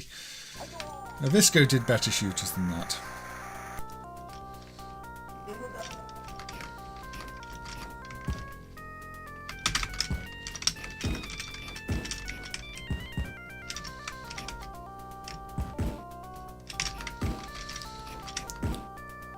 Success Joe was developed by Wave for Taito. Wave might have been connected to Ohira Gaiken Industry, who used the Namco and Yuvo trade names. I do like a few Namco games. Yuvo mostly gambling and mahjong, isn't it?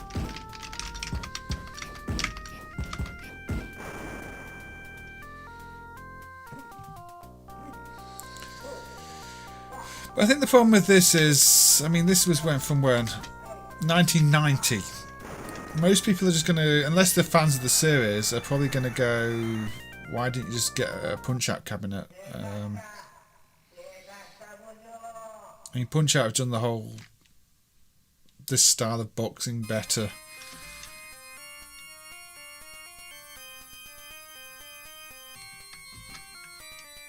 Also, yeah, this music.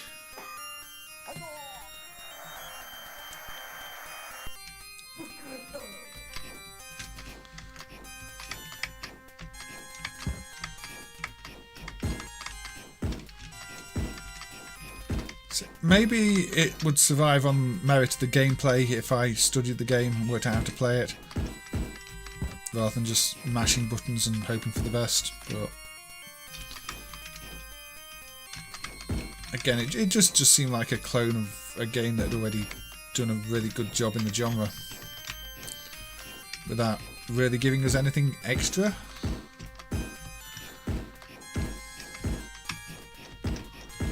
Yeah, I don't think they're actually sprites. From memory, yeah, they're actually tile maps. The sprites are not sprites. They're separate tile layers. That's why they appear to be big sprites.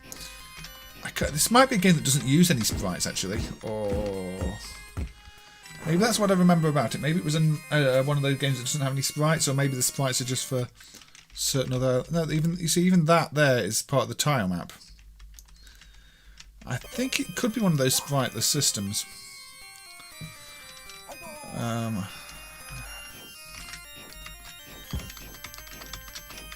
Just lots of, like, 6 scrolling layers or something. There was something significant about the hardware I remember from when I did look at it, and it might have been that. It might have been that it's got like 6 scrolling layers and no sprites.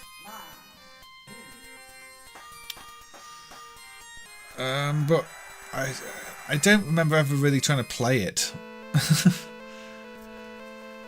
Classic Taito type font for some of these games of the period though.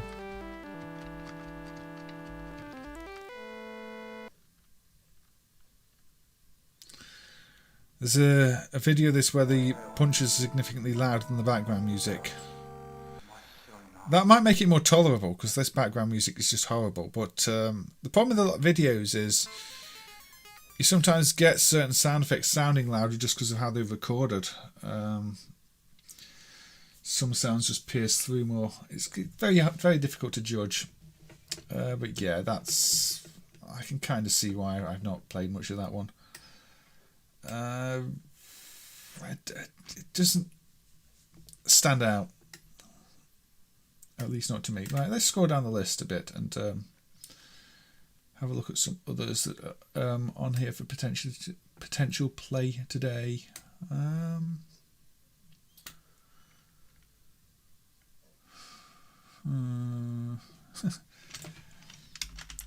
Now, I don't know if this counts. We're going back to PGM. Puzzli 2 is one I spent a ridiculous amount of time implementing the protection on, to the point where I almost didn't want to play the game in case I found a bug in the protection implementation that meant I would need to go and revisit it, because I was that done and burnt out with doing the protection that I just wanted it to work. So far nobody's reported to me that it breaks, so maybe it works. Maybe I did a good job. But yeah.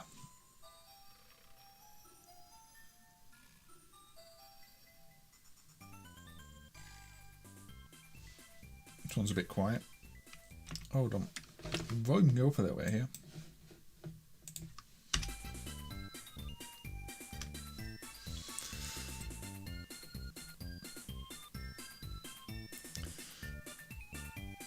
So yeah, I did run this an awful lot when I was doing the protection emulation, but then ultimately didn't actually spend that long playing it. But it is rather cute, and I do like the original Puzzli. Still really quiet. Don't know why this one is super quiet, but...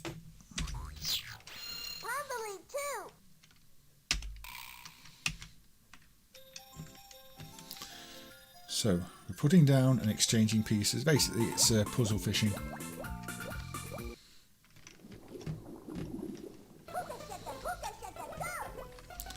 So, we push that down there. We're making pairs of 3 under the water. There we go, nice easy level. But yeah, the protection device is doing all sorts on this. It's an ARM-based device where we haven't managed to extract the internal ROM because there aren't any commands that make it easy to get the internal ROM out. Everything seems to be buffer checked or just function based. But it sends like level sequence data to it and expects it to decompress the level sequence data that's compressed into actual level data that it reads back for the levels, and it's quite complex. Certain elements just seem to be ignored, or spacer elements, and other ones change. It's not easy, and complex enough that I'd really love to get rid of the simulation, but unless somebody can dump the internal ROM, the simulation has to stay. So you can swap which fish is in your hands to push certain ones down and try and optimise your strategy. So I'd have to put the purple one in there, so I can just swap to the green one, and there we go, play the level.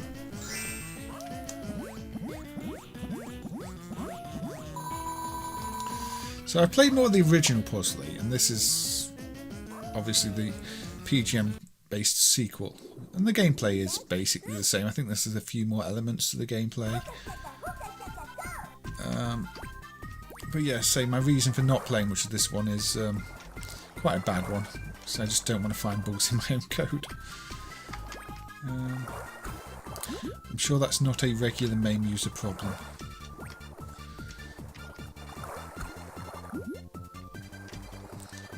Push that there.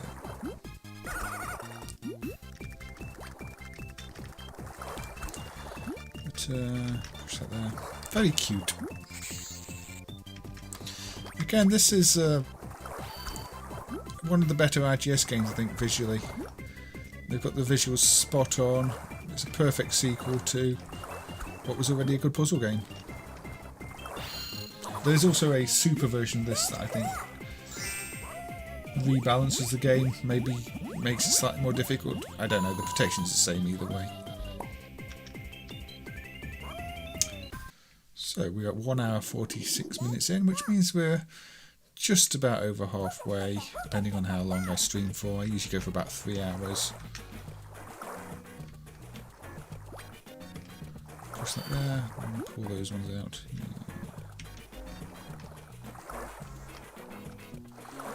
Now, I have heard that, like many IGS games, the soundtrack here may be borrowed in places.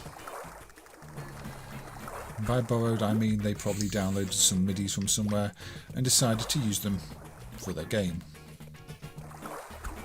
Because that seems to be what happens. Much like the B-Storm Dodonpachi 2 music, a lot of that, people have found what seem to be MIDI files that many of the tunes look to have been based on.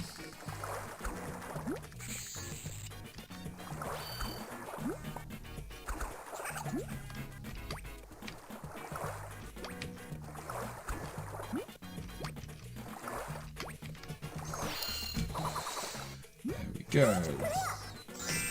So yeah, I'm not too bad at this game, at least these early stages.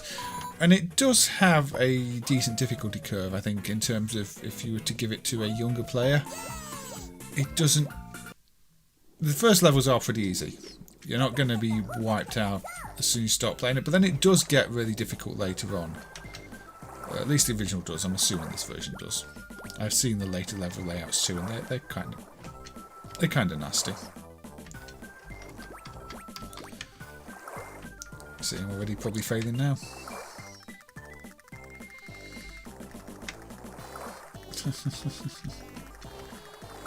Oh look, there we go, I failed.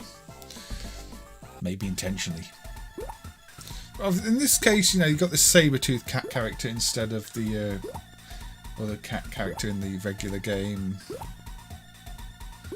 Cute continuous... I don't know why this continue animation is so jerky, but again, that's one of the odd things you get in some of these IGS games. You get some elements that are really smoothly animated and then others where they've not. But it's not an emulation glitch. It's just how it is. There you go. Where do I rank? Do I rank up? Oh, I do. Rank at number 4. There you go. So, we'll turn that down a little bit. See how we're doing. Apparently my chat is stuck here because I'm not getting updates. Okay, so it got stuck on KO's comment about the video. Aussie guy. Okay, O'Hara guy can sold Joy Stand Private under the Uvone trade name and the unreleased Kaosuni. That's the one I was thinking of. The one with double Mega Drive VDPs for no reason. The game's protection is just really complex. It does a lot of different things with the level data, lo-fi kills. And Tajong Yakitori was manufactured by Bali Pond for O'Hare Gaiken Industry under the Namco trade name. All these little connections. Aussie guy bringing up. I don't think I'm going to play in any of those. Because Joy Stand Private and the like, probably an adult game. Kaosuni I considered, but I played quite a bit of it because it's too easy. You never die in it really if you know what you're doing. I'm going to play a Sega game that I think I've not spent enough time with, and that is Scramble Spirits on the System 24 board.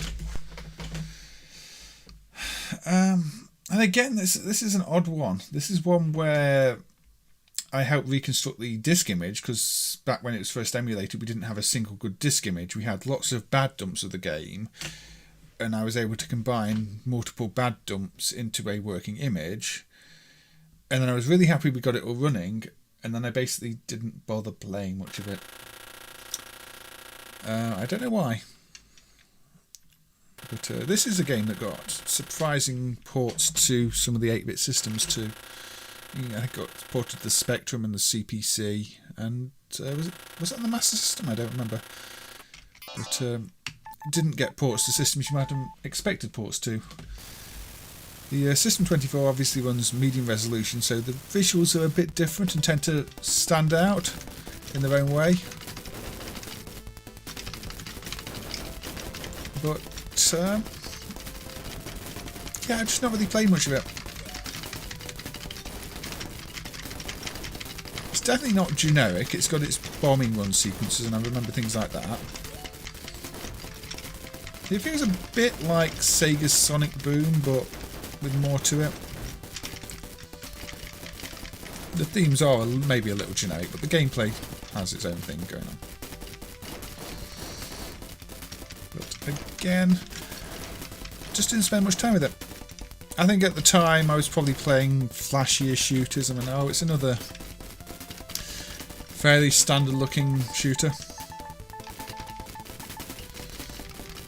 I mean, it's not the ideal situation to have to reconstruct everything multiple bad images, but it's better than having just one bad disc that you can't verify against anything else. So you get these zoomed in sections which are quite tight. You don't have much room to manoeuvre, but that's kind of the gimmick of the game, at least this stage. I think the other stages have a similar gimmick.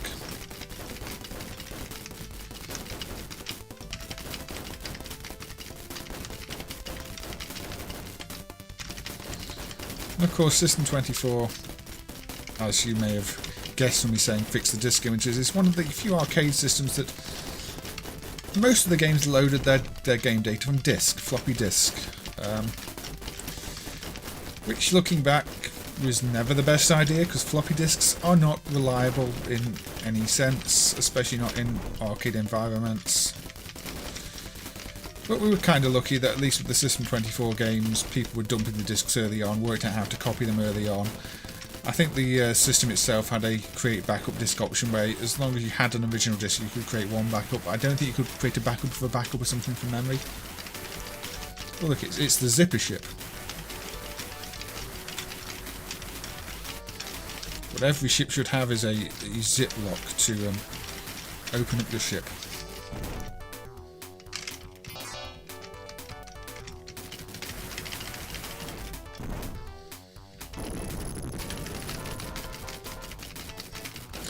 Does feel like a bit of a design flaw, to be honest. In the ship, not in the game, that is. I don't like the way these bullets wobble as they come towards you. Very off-putting.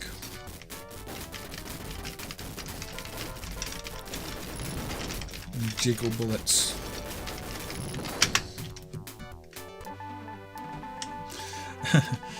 Yes, the magnet system may not be in quite so much danger if you could back it up.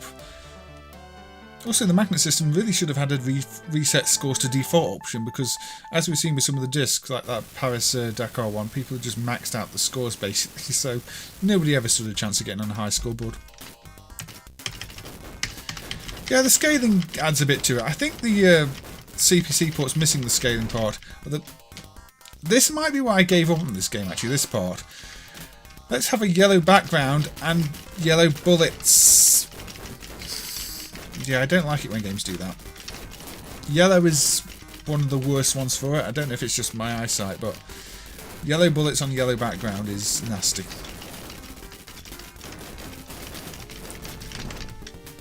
Oh, sorry.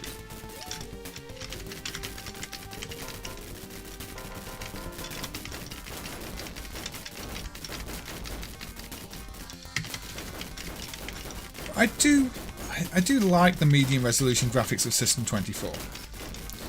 It meant the artists had to do something a bit different. They couldn't just rely on their same old techniques, because things are always going to appear differently, and you had to say, obviously you can't use many frames of animation because you've got bigger sprites in the first place, so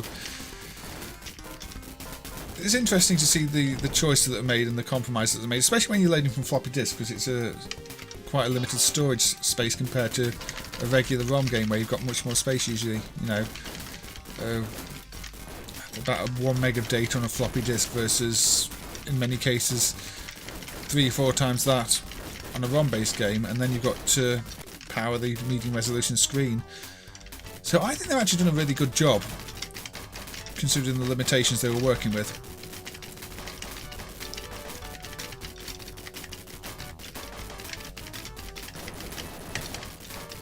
Some of the explosions you can see are pixel doubled there. Again, I guess that's to save on space, because storing full resolution explosions would have been more costly in terms of storage. Hey Christian, still working? Well, I'm glad where you are working allows you to watch the stream in the background then. Bonanza Brothers has a really good look to it, yes, Medis.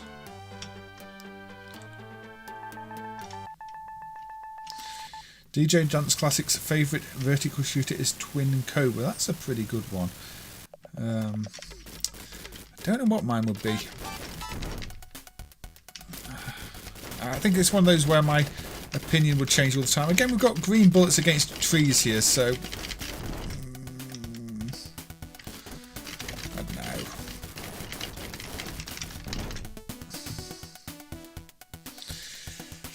I do think I should play more at this one.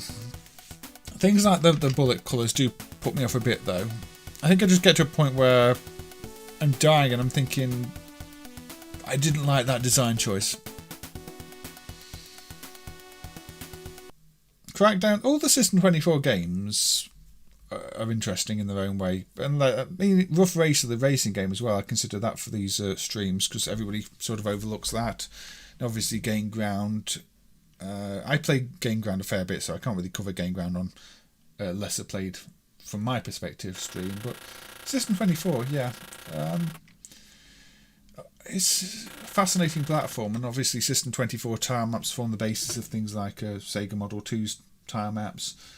So it's not even an irrelevant sort of offshoot of the technology. It's the technology was used for bigger and better things eventually too, just without the System 24 sprites.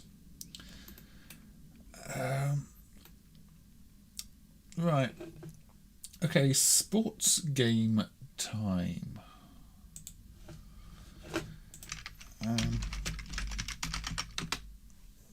This is one-on-one government. No, this is not Labour versus the Tories. This is a basketball game by Jordan. No, not Michael Jordan. Jordan Co. Limited. And yes, I don't know why you'd call a basketball game one-on-one government, but that's probably because I don't know anything about basketball. It's probably one of them. I think 005 would probably show up higher than this one. You know this game, Christian. Yeah, I don't think I've ever really played this one, so we'll have to see. Have to see how I do. It looks standard, early-ish 3D PlayStation at the moment, much like, you know, Street Fighter X and some of the other ZN games. Just with basketball. It's funny, is it? So 1-on-1 or 2-on-2, where you don't have the title screen. Let's go 1-on-1. Are there some unlockable characters, or did they just only use half the screen? Ready? Character design comes from the Slam Dunk author. Oh. So I'm a monkey? Ready? Tip off. 3, 2. Ready? Tip off.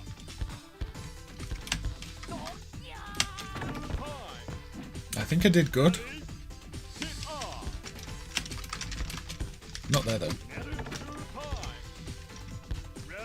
Tekken basketball. Yeah, it does have that Tekken early 3D fighter look, but with sports.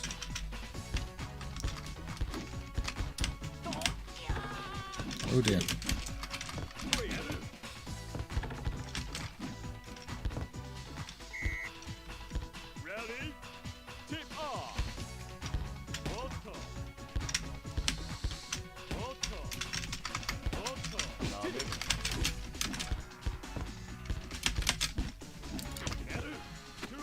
Oh dear, now I'm no longer winning.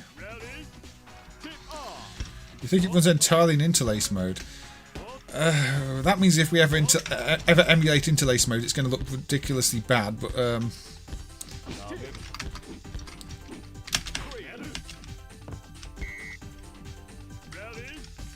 But yeah, it is in 480 mode, so you're right, it probably is an interlace mode. Ready? Tip off. 3 headers. Ready? Tip off. Tip. Obviously I don't know how to play this. I can't kick you in the face. It's definitely not just Tekken. And apparently at the last moment I've lost. Oh. Well, that was predictable. Is there an option to take it out of interlace mode? Some of these do. Probably not here though. I don't know.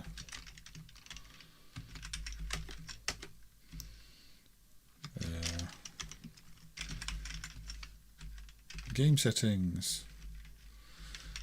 Languages. We can put it in English.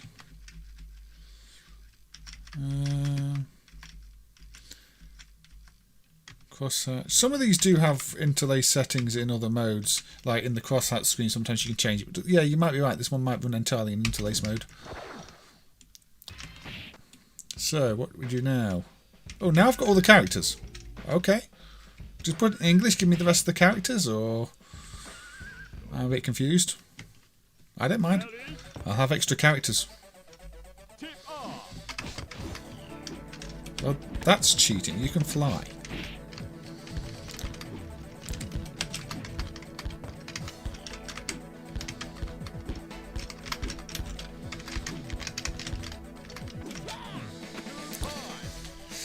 But yeah, I think I tend to overlook 3D games in general. They're never really my thing, and basketball's not really something I spend much time with. And a game called One-on-One Government doesn't really make me want to play it.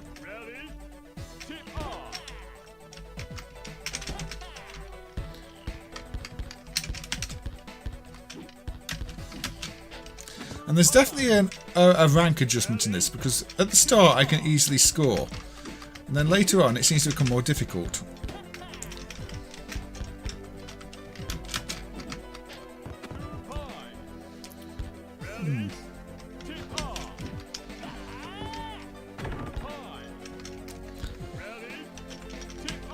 I don't know, I think again though with basketball, the problem is you've got NBA Jam, and then any game that's not NBA Jam is just going to be compared to NBA Jam, and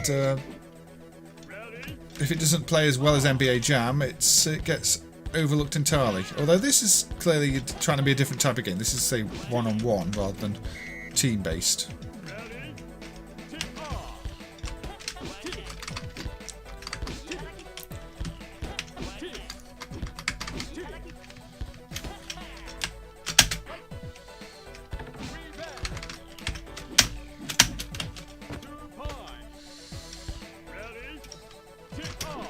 It's not bad. I mean, I don't understand why the character design's all over the place, but if I'm going to say that about a game, you could say that about any fighting game. The character designs just seem all over the place. So I've lost again in the last second, haven't I?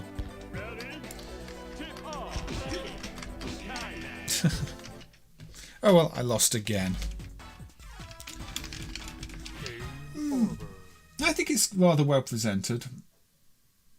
I don't know if I'd come back to it because basketball's not really my thing.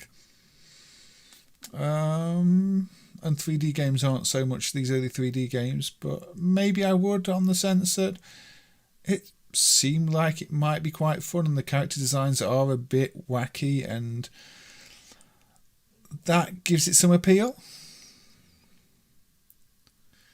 You cleared Cannon Spike in MAME, but clearly Cannon Spike doesn't run at full speed in MAME. From the company who co-developed Mooncrester and Crazy Climber for Neon Busan and developed Captain Silver for Data East. Captain Silver's a bad game. Kind of funny, some of these companies, they have good games and they have bad games. This is definitely far better than Captain Silver. I'll say that much, Aussie guy. A small child versus Satan seems like an inherently unfair matchup. I think Yeah, Satan was probably giving me a bit of a chance there, but maybe Satan was in a good mood. He still beat me though. Satan just beat me even though I was a small child. But anyway, okay. Right. So in the previous stream, we did actually look at a different basketball game, which is In Your Face. We looked at this at the start of the previous stream, I think, and this is a Jaleco prototype, and we did discover that there was a bit of a bug with it. So I'm not going to play this one for long. This is just demonstrating a bug fix that has just gone in. It's difficult to really say it's a main bug fix. It's a ROM change. You see these scenes here, they now show both the characters jumping for the ball. That is what has changed. Both the characters are now displayed, so it's not just like the opposition is jumping and your character's nowhere to be seen. Now the problem was the handcrafted colour, the handcrafted priority prom. Dink from the Final Burn Neo team had created one because it was, I think, missing on the PCB, but he didn't realise that there was a priority error in this screen, so his priority prom hadn't taken into account that screen. So he's corrected it now, and it obviously displays as it should. It doesn't make the game any better. It's still a terrible Jaleco prototype, but at least that bug has been fixed since the last screen. Oh yeah, and it wants credits all the time. You get like 2 minutes of gameplay, then it's like, give me another credit. It's like, no, you weren't fun. Yeah, it makes sense now, Bob.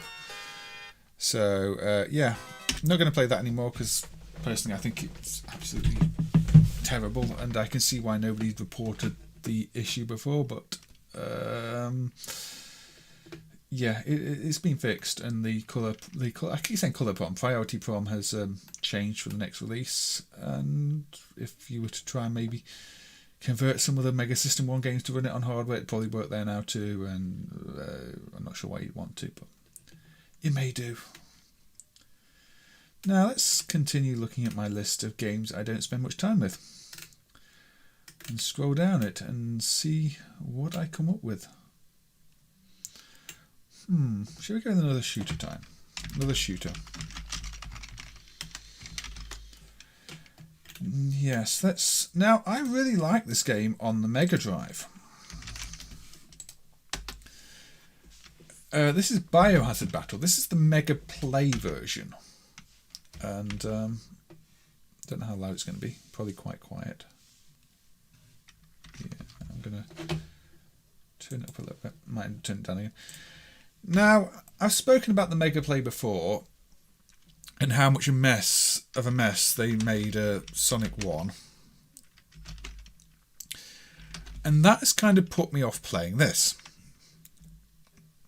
It needs more monkey-like one-on-one government. Yes, that would maybe make it a bit more fun, Bob. It's a bit trying to be too serious. So, auto fire button, fire button, fire button.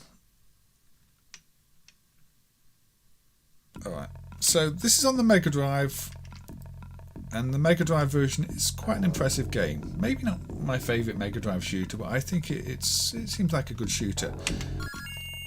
But I've never really felt the need to play the Mega Play version because it's still Mega Drive hardware, and I know typically these Mega Play games just make changes to the games that negatively affect them. So, I don't know.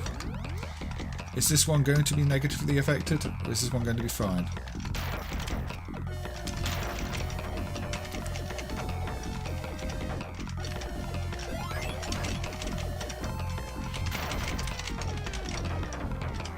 Obviously, it still looks nice. I mean, the original Mega Drive is a good-looking shooter. It doesn't quite seem to get talked about in the same breath as the Thunder Force games, but I think technically it's on a similar level.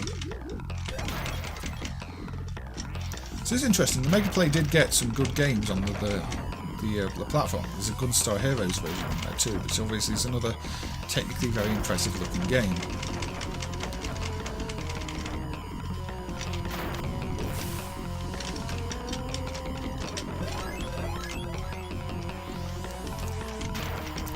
Can you expect new improvement? There's improvements in MAME all the time. just depends what you're looking for, really. You love this game, Smedis? It's a very nice shooter, visually, and the whole sort of organic insecty look appealed to me. Not sure it's my favourite Mega Drive shooter. I think I preferred Glaylancer a bit more, but I definitely remember enjoying playing this on the Mega Drive, at least in Mega Drive emulators. The Gunstar Heroes port has post-death respawning and is cursed. Maybe I'll avoid that then. Have they just really broken it then?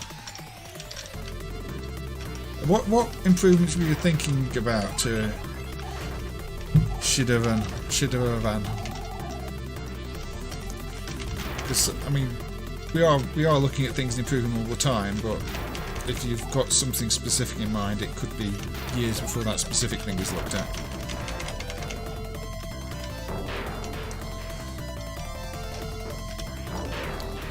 I really should look at the screen. Yeah, good charge shots. Very moody music as well, with that fast beat to it. And that is game over. Tell me I can continue. I can continue. Good, good, good. I'm going to go back to the start of the level.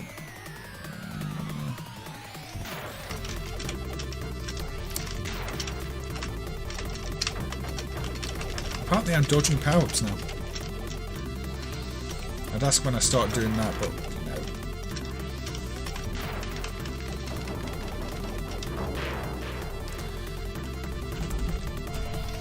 The games are reprogrammed though. There's quite a bit of interaction between the Master System BIOS and the game code. It's not like the Megatech where it is just the Mega Drive ROMs and a menu. The games here have been reworked, as you can see. So I would call them ports. They're proper arcade ports. They're clearly built from source to have new features. It's a pretty tough game. Alright, GP, take care. Hopefully catch you in another one. Or if not, I'll see you on one of the Xyou streams. It was good having you here. Look after yourself. I think I crashed it.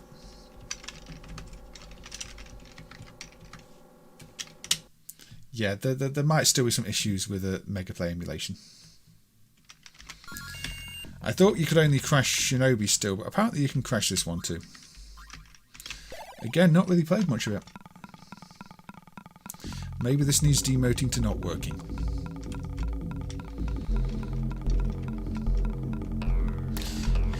Yeah, unfortunately it looks like you can crash it rather easily because I just crashed it without trying. I would recommend just playing the Mega Drive version, Stephen, because the Mega Drive version doesn't have that problem.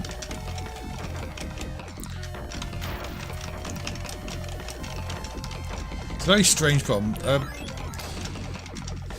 The unusual timing issues between the different components on Mega Play that still aren't quite right. I mean, you get a corrupt title screen on Grand Slam, and we know Shinobi crashes if you try and coin it up during certain parts of the attack mode. I wasn't aware of this one crashing, but obviously, as we just saw, it does crash. So, it might need demoting again, unfortunately. I seem to spend half my time lately finding things that really shouldn't be marked as working. But, that's what happens when I don't play things, and like I said, I've never really spent time playing this Mega Play port. Only the Mega Drive version quite some years ago.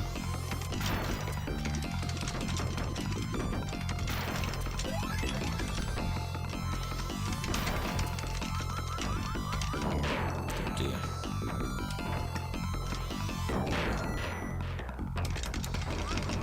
I'm going to do worse this time than the first time. Concentration is a thing I should do.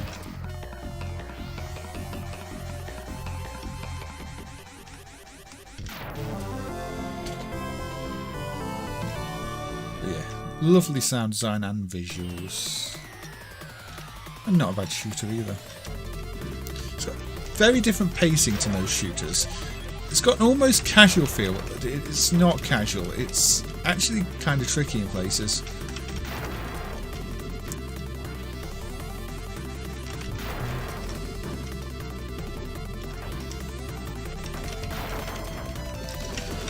We basically work on the cassette vision because they have been dumped now. All the cassette vision MCUs. That's probably going to be quite a tricky one to work on though, because it's almost as if you take a Game and Watch type CPU, but it also has video capabilities. Nuon is just a nightmare. I don't know who's going to work on Nuon, to be honest.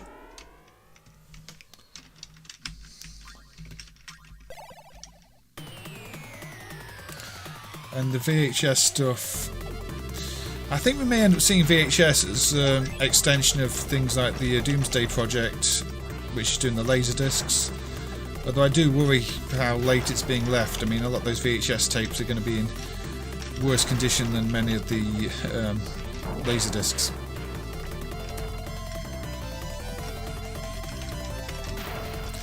But yeah, a lot of those were kind of gimmicky and didn't really read what was on the screen much. I think some of them were timed to the video input rather than actually having anything to do with what was on the screen. I can't remember which ones were which.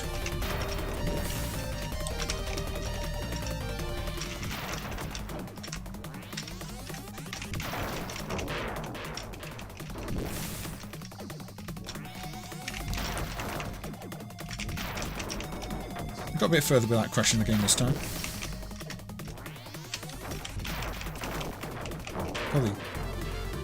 Probably done it now though. Let's see if it crashes when I continue again. It might just be one of those things where it will randomly crash. Oh, there we go. You can very, very easily crash this one on the continue screen. No, I'm not going to look into fixing the bug. I have no interest in trying to fix the bug, to be quite honest. I've spent enough time looking at that driver. I might just demote that one because it clearly does not continue properly.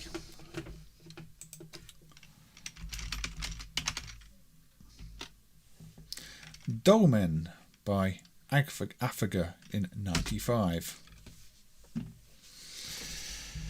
You want the leaderboard golf game on the Arcadia system, do you, Dance Classic? I mean, maybe. For now, we're going to have a look at Dolmen, though. Now, Dolmen is Caveman Ninja meets Puzzle Bobble. It's like the non-adult version of the Afega Bubble 2000 Hot Bubble games. That is to say, it's an average implementation of Puzzle Bobble with dinosaurs in the background that I've never really had much reason to play.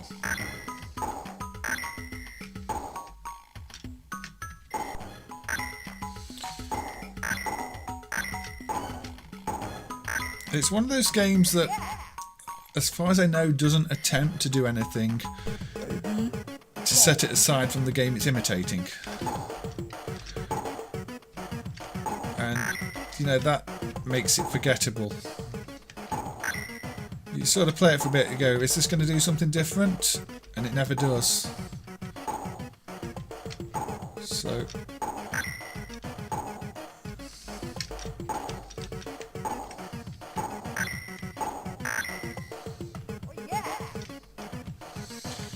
yeah, most magnetic media and similar does, unfortunately, deteriorate with time. That's why games on such media are a problem, including floppy disks. I mean, you're seeing lots of ROMs, even mass ROMs, failing these days. And obviously, even a lot of early Blu-rays and GD ROMs and everything, all sorts of stuff's failing now. Nothing was built to last forever, and not everything has been preserved yet.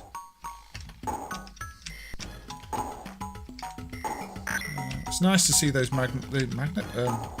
cassette vision games dumped, though. I might put them in the software list and see if somebody wants to try and help write a CPU core, but it is quite tricky. But yeah, maybe if you like dinosaurs, you like this. Oh yeah, there is this bonus round. I forgot. This is the one thing this does that Puzzle Bobble doesn't do. But it is not really worth playing a game for, is it? Just because you get to shoot balls at cavemen descending ropes.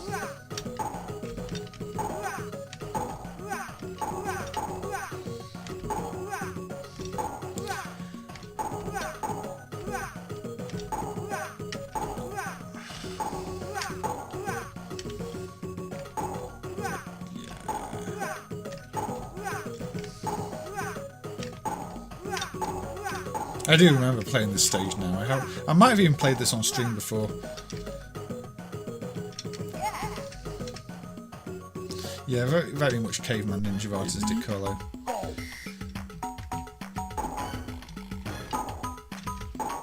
The game just doesn't give me a reason to play it, this one. That's why I've always just put it down. Technically, it's competent. There are definitely worse implementations of Puzzle Bobble. Some of the ones on those plug-and-play units, for example, you would have been really happy to have this version of Puzzle Bobble on those because they play so badly, but here we're dealing with arcades, and the thing with Puzzle Bobble, it wasn't even an expensive game. You could easily get a bootleg Neo Geo cart of Puzzle Bobble. It was rather heavily bootlegged because it was such a small game, and Neo Geo carts always could be sold for a reasonable price. So bootleggers like bootlegging it. Because material costs lower, price people are willing to pay not so low. Kind of makes sense. It's one of the smallest Neo Geo games. It gets the thing right, it doesn't give you balls that aren't in the playfield.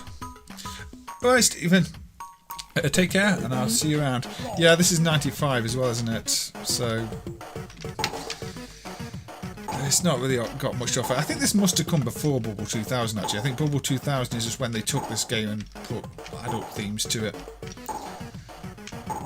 This is more when Afega were just trying to do a bit of a knockoff game that stood up without adult pictures on its own, but it doesn't really. If you don't have a better version, sure, play it, but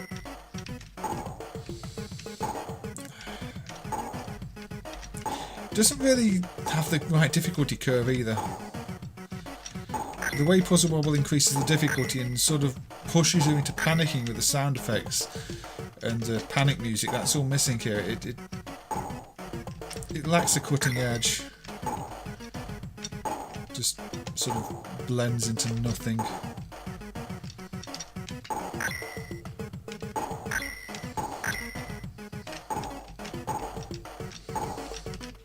You can almost forget you're playing it.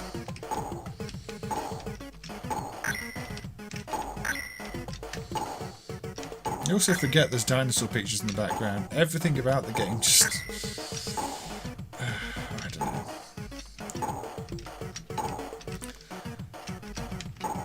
There's nothing especially wrong with it, there's just nothing especially right with it. It exists. Afega was formed in 1994 by Ryu Hainam, and their first game was Dongjak Guman, published by Giga Electronics, and the last was Hammer Boy Manchi, and Afega closed in 2001. The earliest one I remember, I think, is the earliest Afega game in MAME Twin Action, which is actually just a hack of Mustang. That's an odd one, because I think that's the earliest Afega game we have on record is Twin Action, and that's a hack of Mustang. And then the rest of the Afega hardware is clearly influenced by that NMK hardware that Mustang used. It's an interesting little progression. You've got to wonder where Korean devs source their photos from. Anywhere they could find them, based on what we've seen. Anywhere they could find them. Okay, let's load one where the sound emulation has put me off. This is Cheeky Mouse, 1980 Universal. Now, let's turn it down a bit. I don't know how long the sound emulation's been like this, but every time I fire it up, I very quickly turn it off because it's got this constant background sound that seems completely wrong. You're off to, alright, take care, Shaduravan, and hopefully I'll see you in the next one. It's been good to have you drop by a few streams. Hopefully next time I will have some more news for you, but we'll see. We'll see. So I'd like to look at cassette vision, but I think it might be a bit beyond me.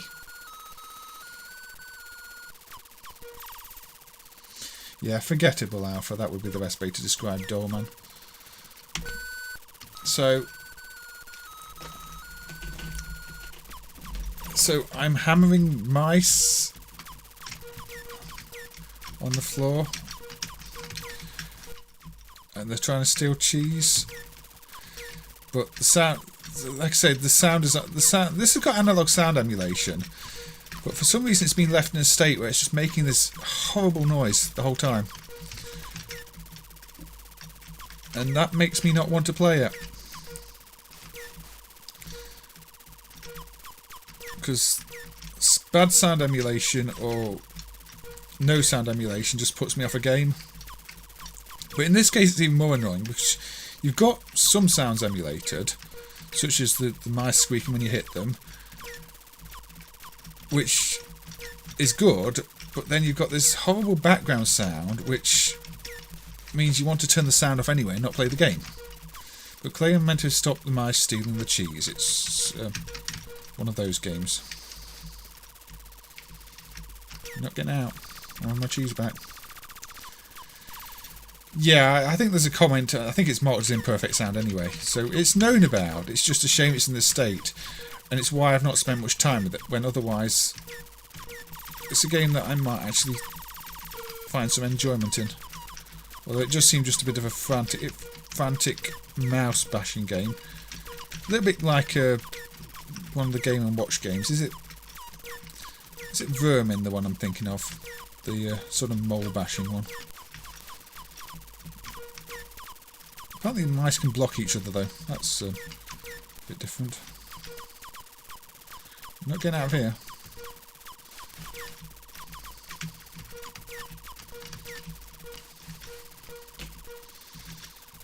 No you don't. Sound is half of what makes a game. It is indeed, Mr. Outer Heaven.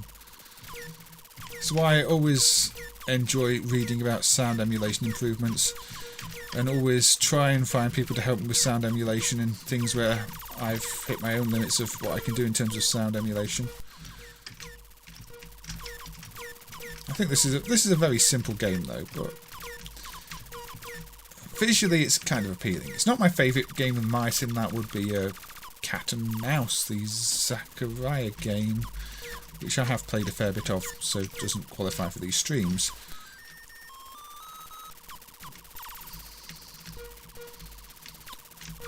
Visually this is a little like Mappy because of the oval house look of the screen,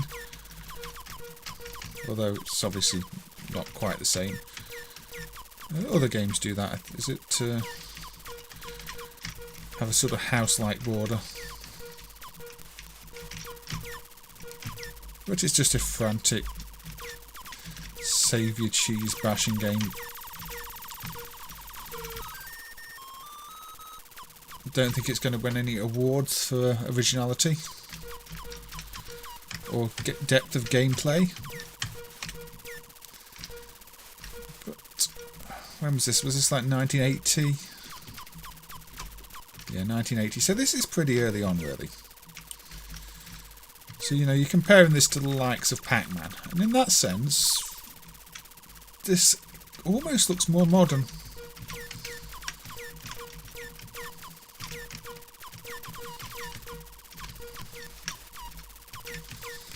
Lots moving quickly, quite frantic, smoothly animated.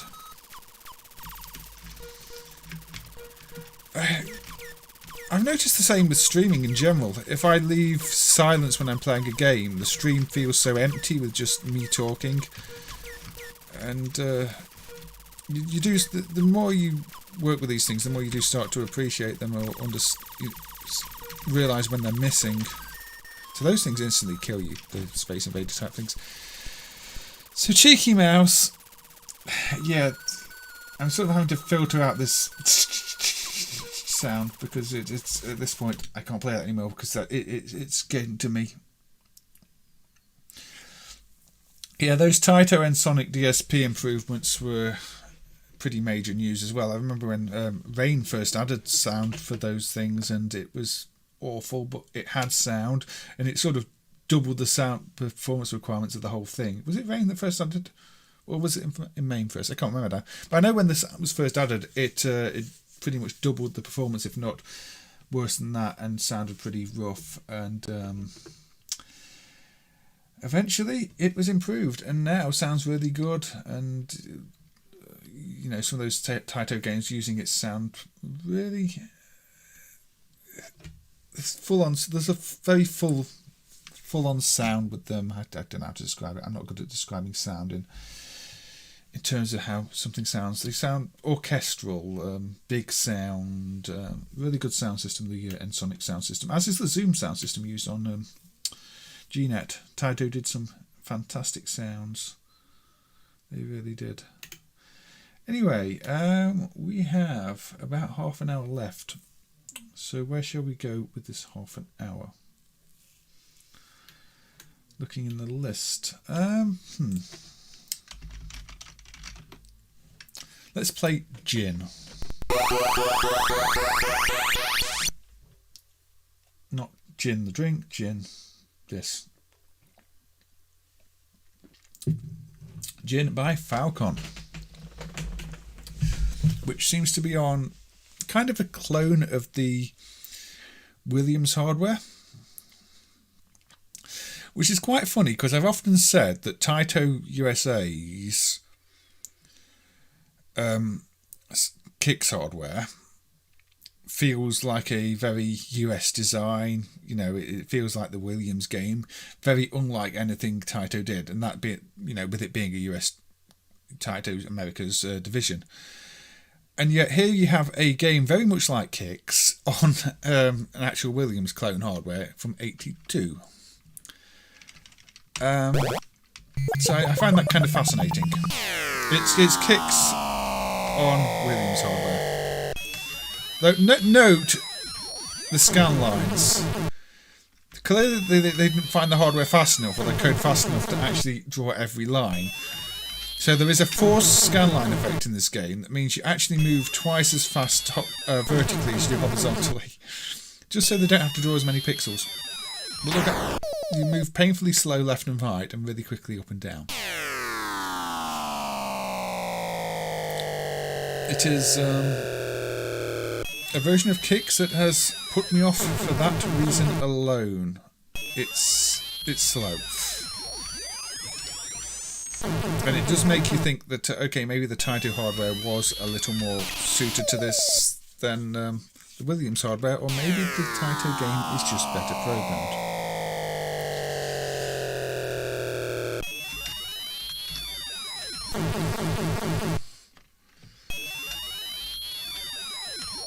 For a game that is a knockoff, that would have taken some effort to program, I'm kind of impressed at the same time as thinking that it's awful. Super Kicks is better. Well, Super Kicks is the sequel, so you'd expect it to be. But if you ever wanted super slow pace.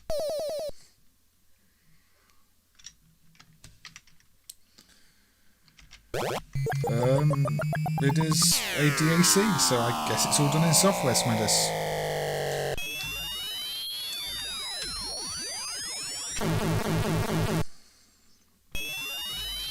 I don't know if it's a DMA enhanced DAC, but I don't think it is. This game is frustrating.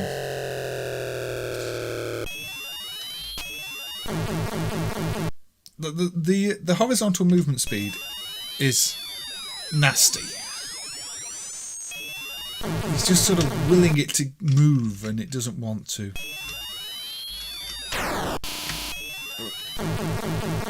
But yeah,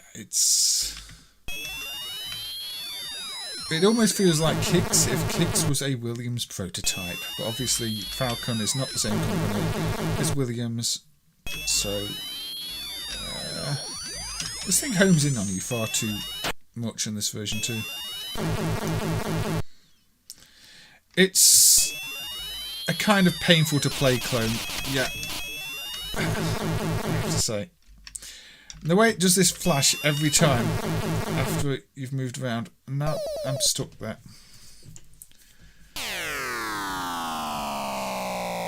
That I do not know, Carlo. I guess programming. You know, I'm starting to realise why I haven't played much Jin. I think it's fascinating that this exists. I think it's also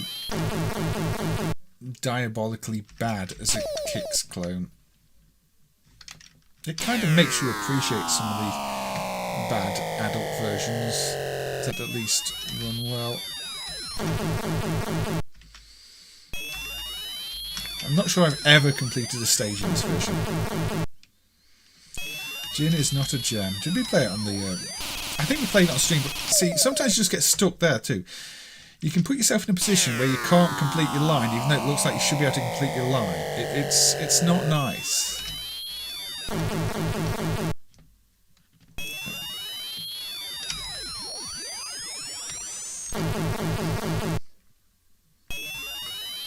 And there's a speed up button, but that has disadvantages too, I think. It might be the Crazy Con Falcon, yes.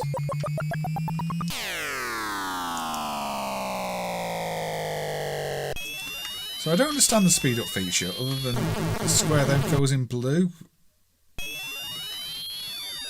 I mean, I can complete a level like this probably, but there's probably some reason I don't want to do that. But something killed me. I'm not sure what.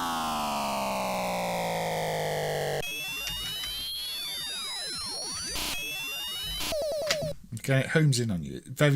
I said this before with the Garry's Planet game. It always seems like they home in on you, but on this one they really do home in on you. That line heads straight for you. I guess you don't get as many points if you do it blue, because I got like 45 points doing it that way. Yeah, fewer points I think. Yeah. It's too slow.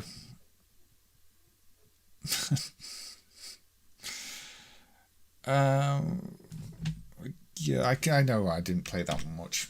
I'd just rather play Kicks, because Kicks does it better and that game seems pointless. Right, okay. Okay, there was a request a minute ago. So, is it the right one? Who requested this? Who requested this? Somebody requested the leaderboard game for Arcadia. And so we'll have a look at it. Arcadia is of course our favourite Amiga based system. Falcon was founded in 1981 by Haruo Inoue and went bankrupt in May 84. They lasted a long time. I had Zolix on the Spectrum, Carlo, where it's got a hidden little game mode. I don't know if the C61 has the hidden modes too, but a lot of those, I think Pete Cook games had like tree generator. I think Zolix has got the is it Game of Life thing in it, where you put squares down and make more squares. I played that more than the actual game. So, leaderboard. I'm sure this is going to be every bit as good as Neo Turf Masters, isn't it?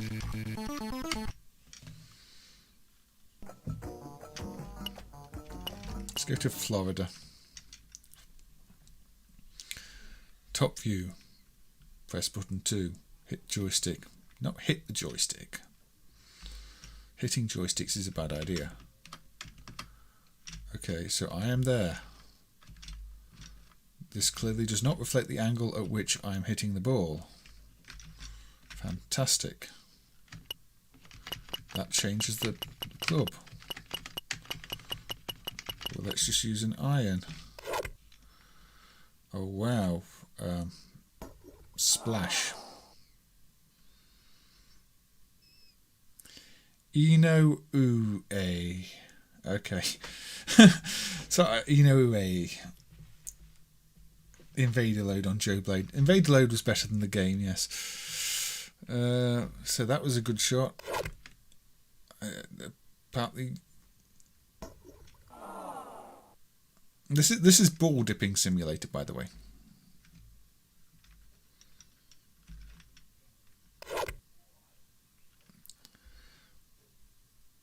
No, it went that way.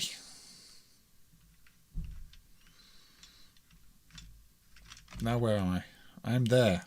Oh, so it's an arrow to the "you are there" sign. It's not meant to be any kind of direction the ball travels. So how do I stop it changing to what?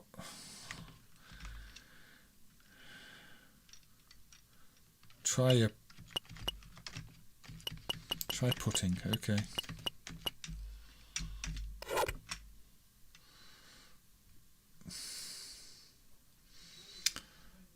The graphics are updated from the original Amiga version. I've never played the original Amiga version of this. So that's interesting because I would have thought they would be mostly straight up Amiga ports. But then again, I have seen on some of the other ones. I think it's the Road War one has different graphics too.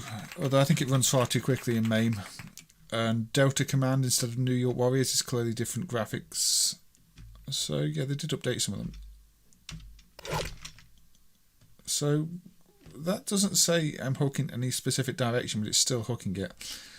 The problem is with this, to me this is a game that should be played on mouse, not joystick, but I don't know if the original played on mouse or joystick. There's the slope and the steepness, I don't know.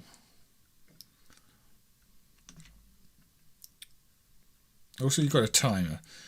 And I'm assuming it's one of those times where it doesn't really matter how well you play. As soon as that time is out, it's going to say, give me another coin. You know you want to. Yeah, these Arcadia games, most people don't really know about them because most of them just aren't good. Again, I've hooked it and I wasn't trying to hook it and I've hit a tree. Oh, yeah, please deposit coins. It's time based. In that case, it's gone all the way down there on the bar. I don't know how to control this. The trees are better detailed. Oh, so I can stop it there in the middle. That's probably what I'm meant to do then. There's an older set of this too, but they're version like 2.4 and 2.5, so I doubt they're greatly different. It said 17 on a scale that goes up in 8s because that's exactly how you draw a scale. You can tell it's a programmer scale if it's in 8s. I don't think anybody measures distances in 8s.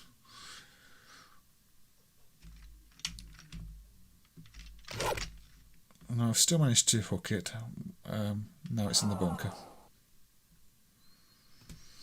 On Game Machine, they called Falcon a notorious broad copier because of the heavy amount of bootlegs Falcon released, such as Maze Man, Pac-Man bootleg, Silverland, River Patrol bootleg. I wonder what they would have thought of the likes of Playmark then, who also did a lot of that. In fact, we'll probably look at Playmark shortly. I don't quite get the controls on this.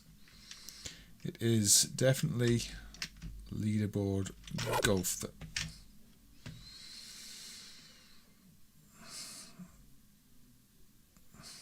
You can see why the Arcadia system basically bankrupted Mastertronic, though. It's not really arcade quality, is it? The wheel in the background turns. So yeah, they've done a few enhancements. I wonder if it's based on... Was it also released on like the PC or anything like that? Maybe if it was, they ported back some fixes, improvements. Maybe that's why it's version 2. I mean, it's not a game I grew up with, so it's not a game I have any particularly fond memories of. And again, I'm not really working at how to control the shots properly yet. Falcon also bootlegged Plaids and Phoenix. Is there a relation between Falcon and Wing? Because they use very similar logos. Wing, who made a lot of gambling games. I did always wonder that. We can't be too happy with that one. Okay, a random sound effect. That's the only speech I've heard in the game. First bar is power, second I need to stop on the way down. Sometimes it doesn't seem to increase though. Let's put one more coin in it.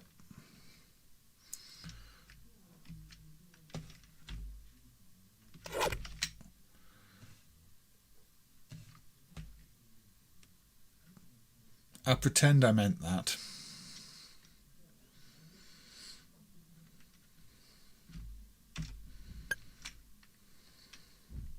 Oh, of course there's direction on the slope that I missed because it's in the direction bar. There we go. You could do with a bit more in the sound department, but again, most of these didn't have that. Bible. At least it's not out of bounds. It goes somewhere.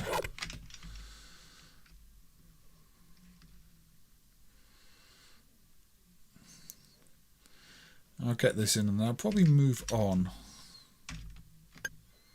That's not hard enough.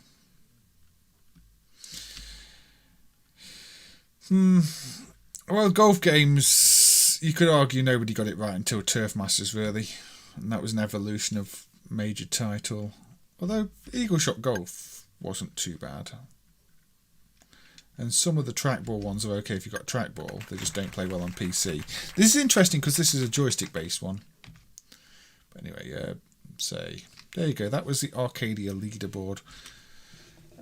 Maybe it's worth playing. It's not one I've ever actually played before. I've literally spent no time whatsoever playing that one, so I don't know.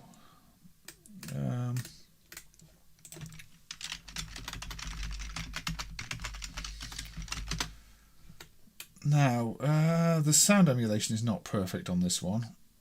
The pick is decapped and hooked up, but the sound emulation is still problematic. But we talked about Playmark. I think the sound banking is wrong, to be fair.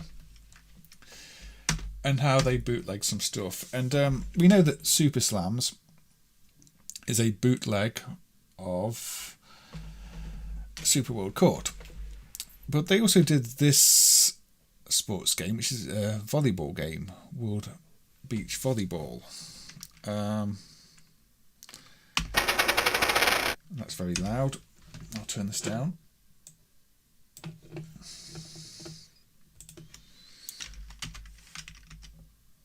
So,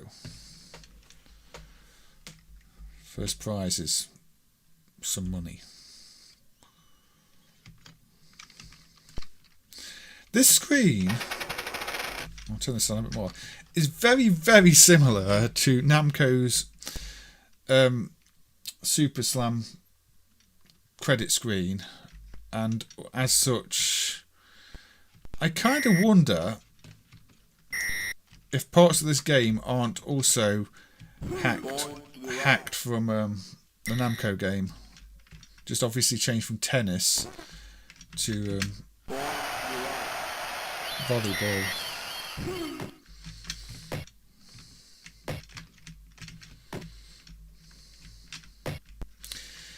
Now, I think this was actually quite a popular volleyball game in Italy. But yeah, I do need to fix the sound emulation, or somebody needs to fix the sound emulation, because it's kind of atrocious at the moment.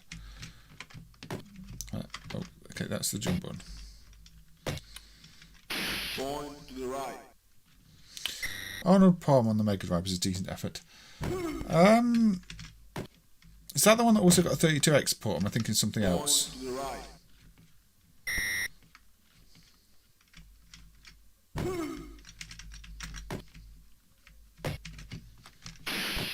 Okay, so this is a little trickier to play than, say, the Jaleco volleyball game, because you have to remember to press the button. It's not automatic.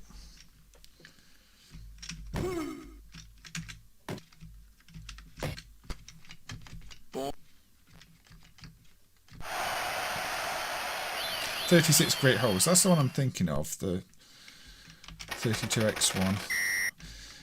I was never really into golf games.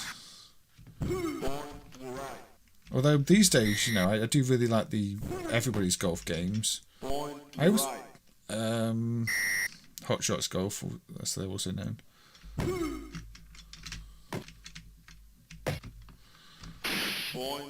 I got a point. It was an early Mega Drive release. Not related to the one I'm thinking of then. I think that's the thing. We didn't get the Mega Drive as early here, so we didn't get all the sports games, or they just weren't as popular.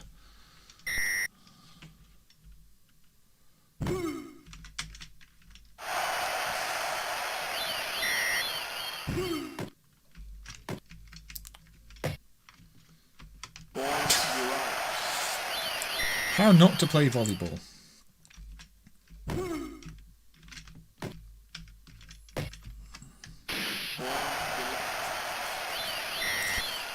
Golf, a good walk sport. I don't mind golf. It's not something I'd go out of my way to play as a real sport. I'm quite fascinated by the fact that people can actually calculate where a ball is going to go over such a long distance just by hitting it with a stick. But I don't understand how you can possibly have that precision. But that is golf.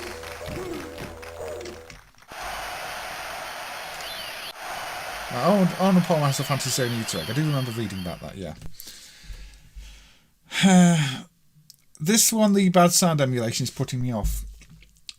It's probably really easy to fix. It just doesn't have the same sound banking hookup as the other Playmark games. This also apparently supports some sort of link up. One of the boards that was found has some sort of link MCU or something. I don't know. Maybe you get 4 players across 2 screens instead of across 1. I don't know, but yeah, the bad sound emulation there is putting me off, as is trying to play a volleyball game that's not the Jaleco one so shortly after playing the Jaleco one. But yeah, 5 minutes left and still a massive list of potential games to play. Ooh, okay. I think we're going to end up with no sound emulation here. And back to Sega. Pulsar by Sega 81. I don't think I've ever played this one. Yeah, it seems to be silent. Bump into each key and transport matching clock. Okay, get keys, go to locks, basically.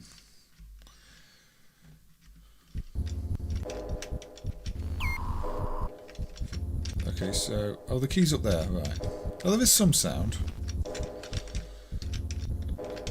Okay, so it's Overhead Doom.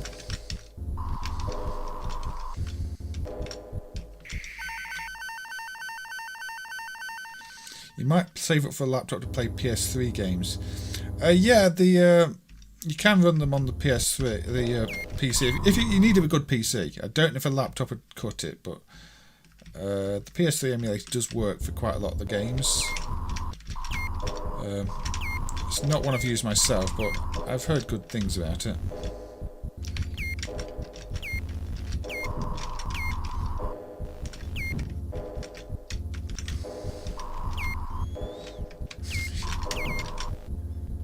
So that's 2, so I'm not in order this time.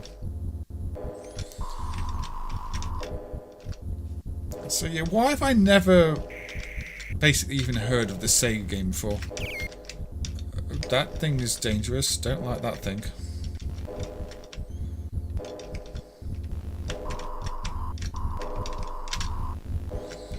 That thing does not like me either, although it doesn't kill me. Ugh.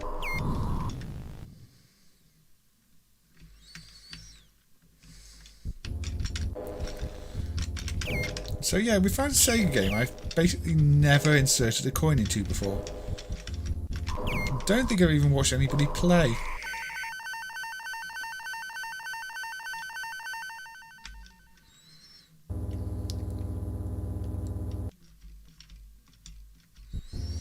Anybody spent any time playing this one?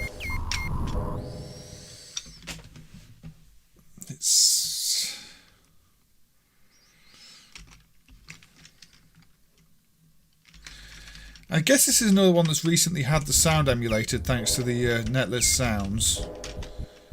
Speakers. So she says samples. Maybe is it using samples? It might be using samples still. Maybe it's got no netless sound.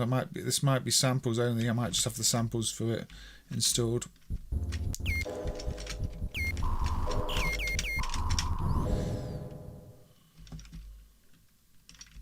It doesn't say netless sound, so yeah, this is probably still using samples, which might be why it sounds a little bit off. I thought it was just a bug in the netlist, but it doesn't appear to have netlist support. So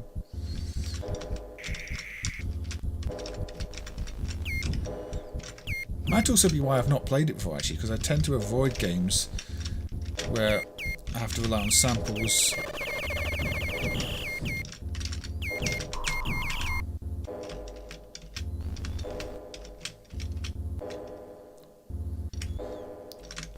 An interesting little idea though. Yeah, the latest Ryzen chips are very competitive.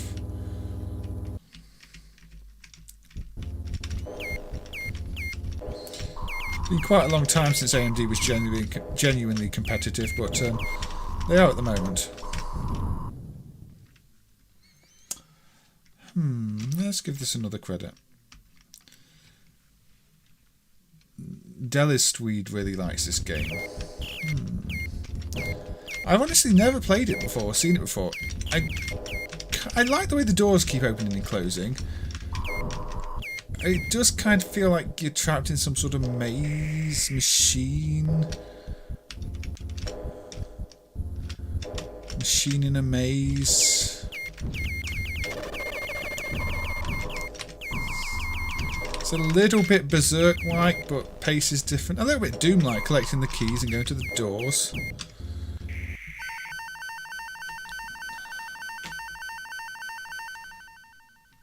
Be nice if it had proper netless sound though, because yeah, it's. I think the engine sound would sound more natural, and other things. Whatever the odd sounds I'm getting right now.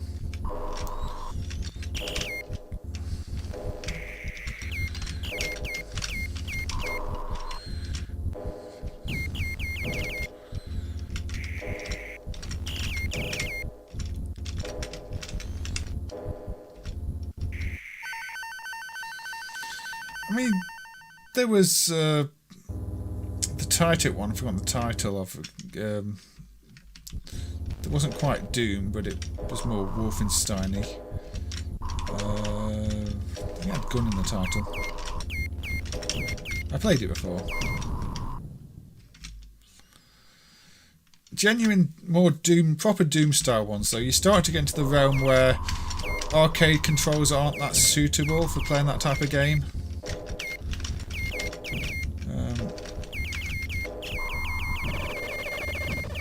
You're not really going to give an arcade player a mouse, so you're limited to trackball, and trackball doesn't quite play right for every game of that type. And obviously there was the Quake arcade machine, prototype thing. But again, it probably remained a prototype for a reason. It didn't quite work as an arcade.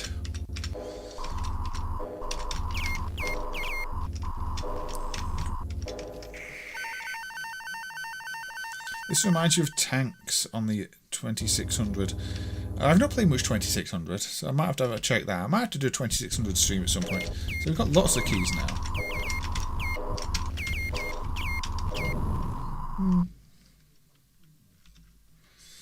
I genuinely never played this one before. Probably a good way to end the stream then. It's a game I have not actually played even once. Some of the games I've been playing I've played a while ago or know a bit about. This one, literally my first experience with it. Which is odd because, you know, the Vic Dual Drive is a drive I've looked at and I'm aware it exists. It's not a drive that's unknown to me. It's got things like Borderline in there that I've played plenty of. But this one is always just... maybe it just looks too generic in screenshots, but when you're actually playing it, there's a lot going on for an early game. Last Survivor. Yeah, Last Survivor's got a very odd control scheme of its own. With a little dial that's closed off. I think this reminds me more of an Exidy game than a Sega game. I can, you know, put this up there with something like Hardhead and Mousetrap. It's got that feel to it.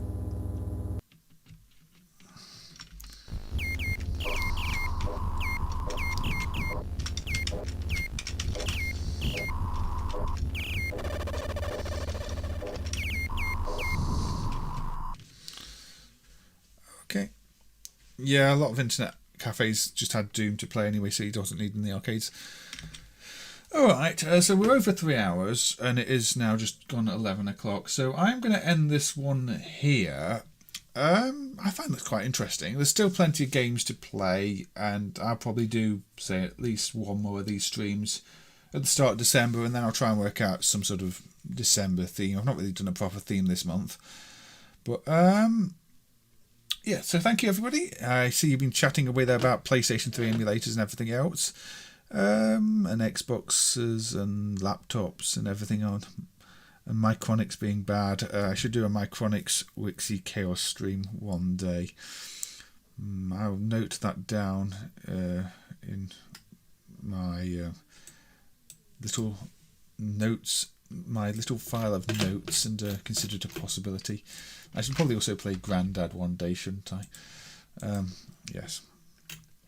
Right, thank you for being here too, Neil, and thank you everybody else for being here. And like I said, I can't really continue with this for now, but take care, and I will see you on the next one because, you know, I've got things to get on with now, and I think Evie'd probably like a chat before she gets to bed. So I will see you all on the next one. Take care, everybody.